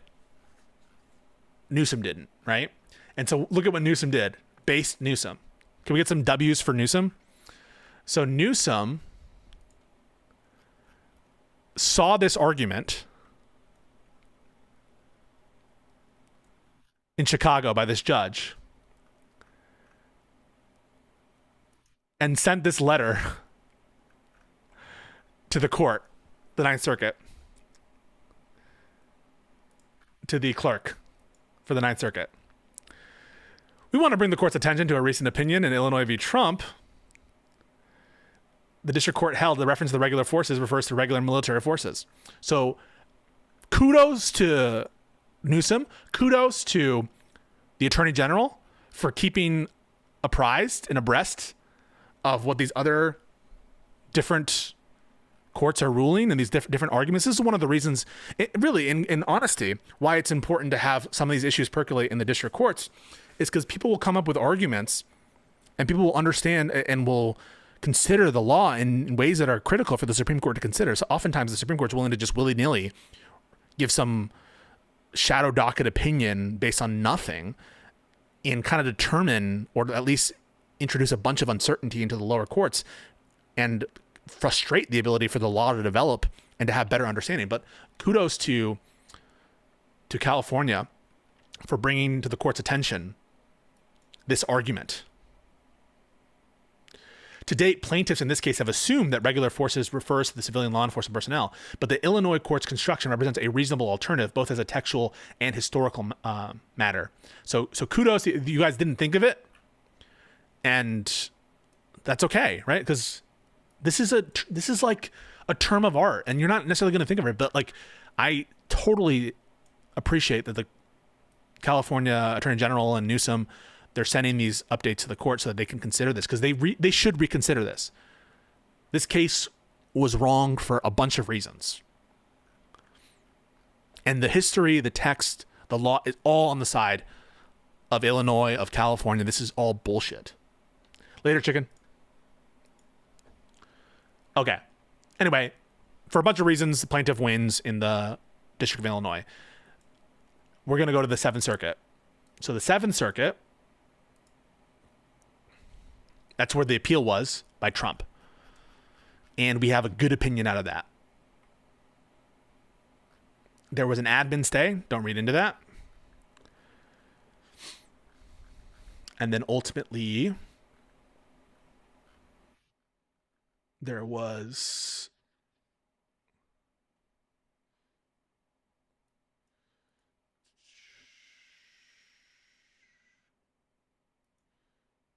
see. Nope. A good ruling. A per curiam decision by the Seventh Circuit. On October 4th, President Trump invoked his authority under 10, again, same statute, right? To federalize and deploy National Guard within Illinois over the objection of Pritzker. He asserted that deploying the Guard in this state was necessary to quell violent assaults against federal immigration agents and property. district court granted the request for a TRO because we conclude the district court's factual findings were not clearly erroneous and the facts do not justify the action, even giving substantial deference to his assertions. We deny the administration's stay pending appeal, except we allow federalization. So this is some of these courts are making a distinction between federalization and deployment. But essentially, this is a massive win for rule of law, for democracy, all that stuff. So let's actually just skip to the law real quick so you can see what the Seventh Circuit said.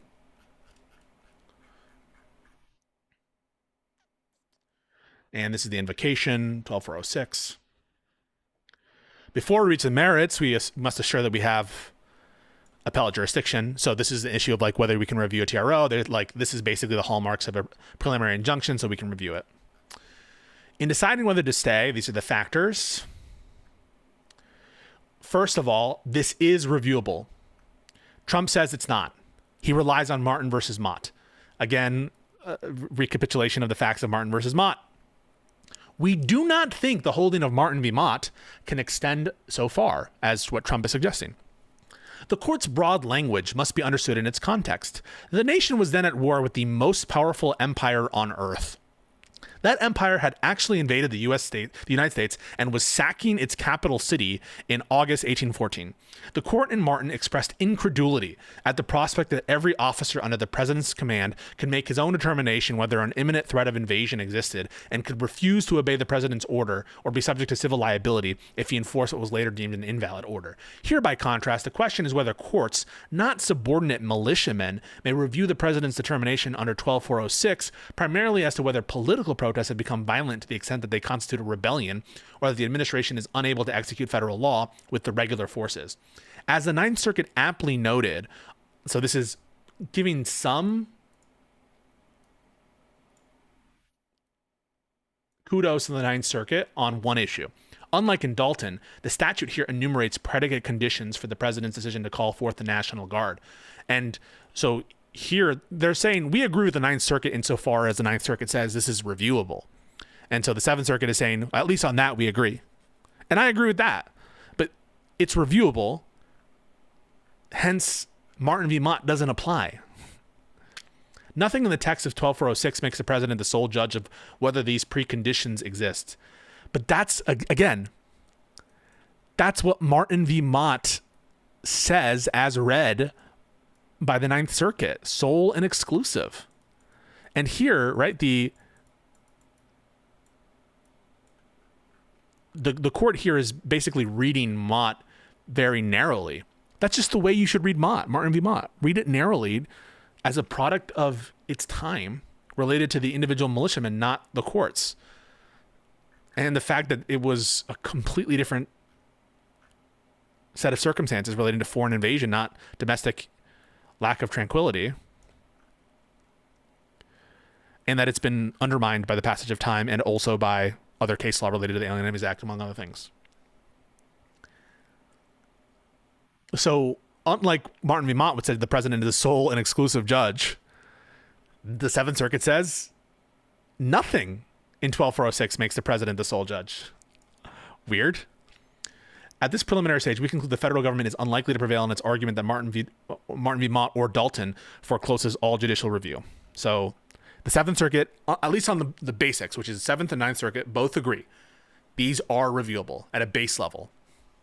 Though we reject the administration's assertion that 12406 instills the president with unreviewable discretion, we agree with the Ninth Circuit that the president should be granted a great deal of deference on the question of whether one of the statutory predicates exists. As the Supreme Court has recognized, when it comes to collecting evidence and drawing factual inferences, the lack of competence on the part of the court is marked. And this, I think everyone kind of agrees. Everyone kind of agrees. Give some deference. Maybe even great deference. Even the district court in Illinois said this. The question is, how much? Are you only looking for colorable and honest, or are you looking for something else? Precisely how deferential the standard is, we do not endeavor to resolve at this early stage. This is different than the Ninth Circuit, right? The Ninth Circuit did endeavor to resolve. They said it needs to be colorable and honest. Very deferential, right? Extremely deferential. Seventh Circuit says we do not endeavor.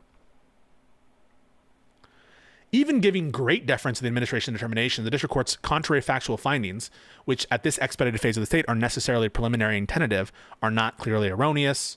The submitted evidence basically supports them. And no one gets deference except for the courts on what the law means. They do a little analysis of the term rebellion, which we'll save for another day. But I also want to get real quick to the regular forces. We turn next to the meaning of 12406 sub 3, unable with the regular forces to execute the laws of the United States. The administration exhorts us to accept the Ninth Circuit's reading of this subsection. The Ninth Circuit said unable means significantly impeded, and regular forces means federal officers. The district court in this case, by contrast, concluded that the definition of unable is not having sufficient power or the ability, being incapable, and it said regular forces meant soldiers and officers in the regular armed forces. We need not fully resolve these thorny and complex issues of statutory interpretation now, because we conclude that the administration has not met its burden under either standard. So what the Seventh Circuit says is, regardless of whether it's significant imposition or if it's inability, they don't win. And even if it's federal officers and not regular forces, they don't win. So regardless, you lose. This is the case that's now going to be presented to the Supreme Court.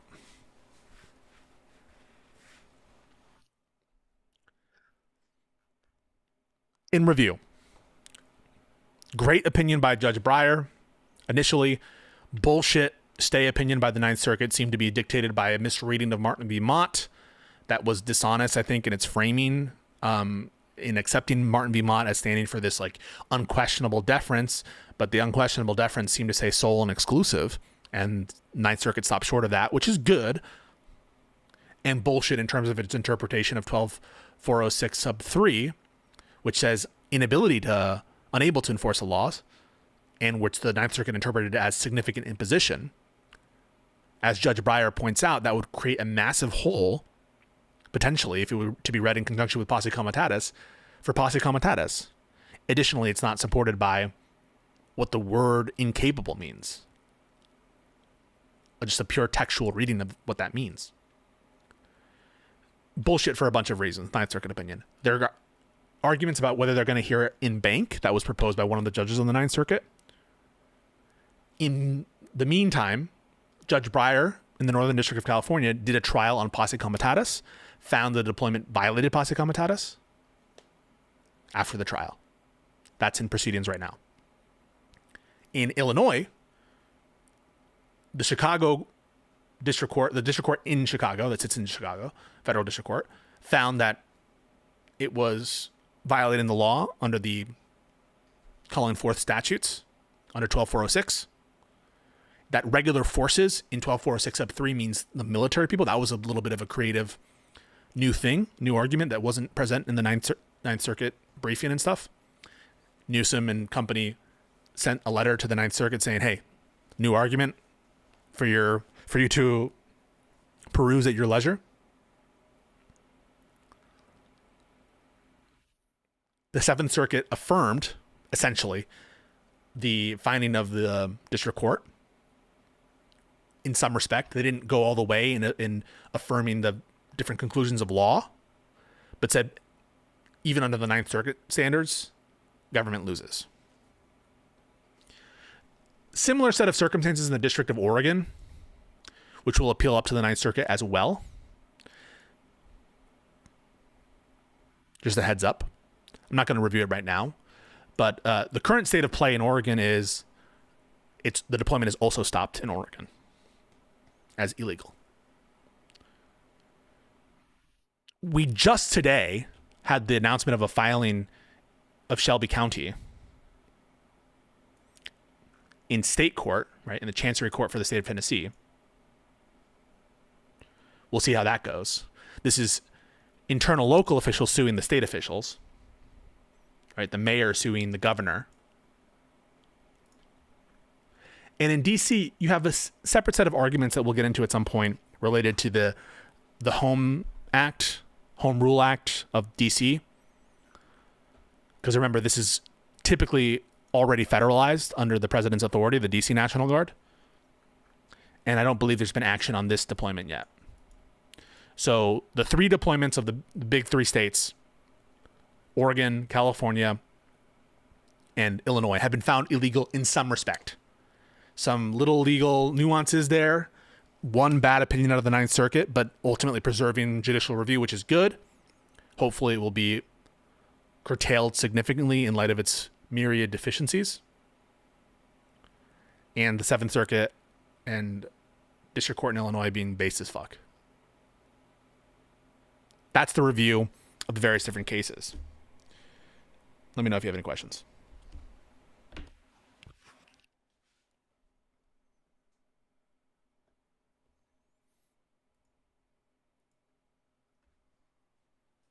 Let me know if that was helpful. I don't know if that was helpful to understand.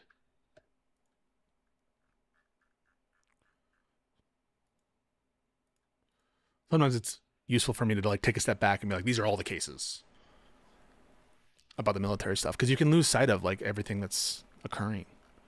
And the Seventh Circuit opinion is a 1. And I think if I go to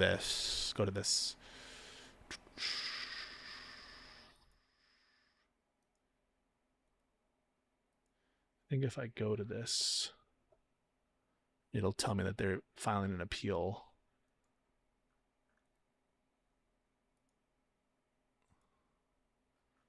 To the Supreme Court. Well, they publicly announced it, so I mean, this just happened.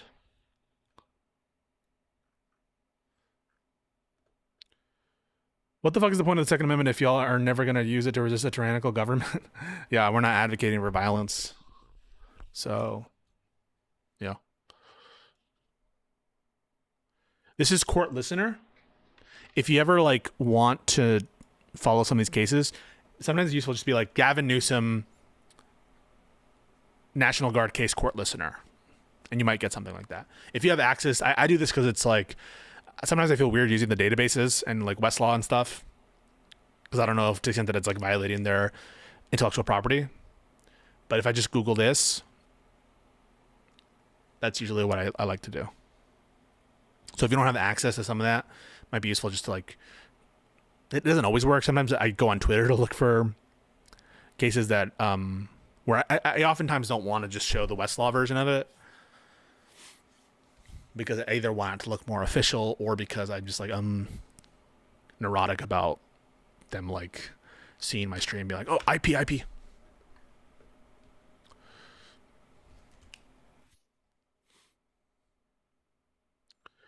You said resist a tyrannical government. By that, I mean like using your guns to resist. I'm not advocating violence, but you can show up armed to defend immigrant communities. So like threaten people with guns. So intimidate federal officers who are under their different orders going after immigrants. No, I'm not in favor of that. I don't think it will lead to anything good. I think it'll lead to more bad things. If I thought it was useful, maybe I would consider it, but why even consider it when it's not even going to make anything better? It won't. Anyway, folks, I got to go. It's late. I'm back. Stay cool. And wait, let me just see real quick one thing. Just stay for 1 second. For 1 quick second. Just for 1 second.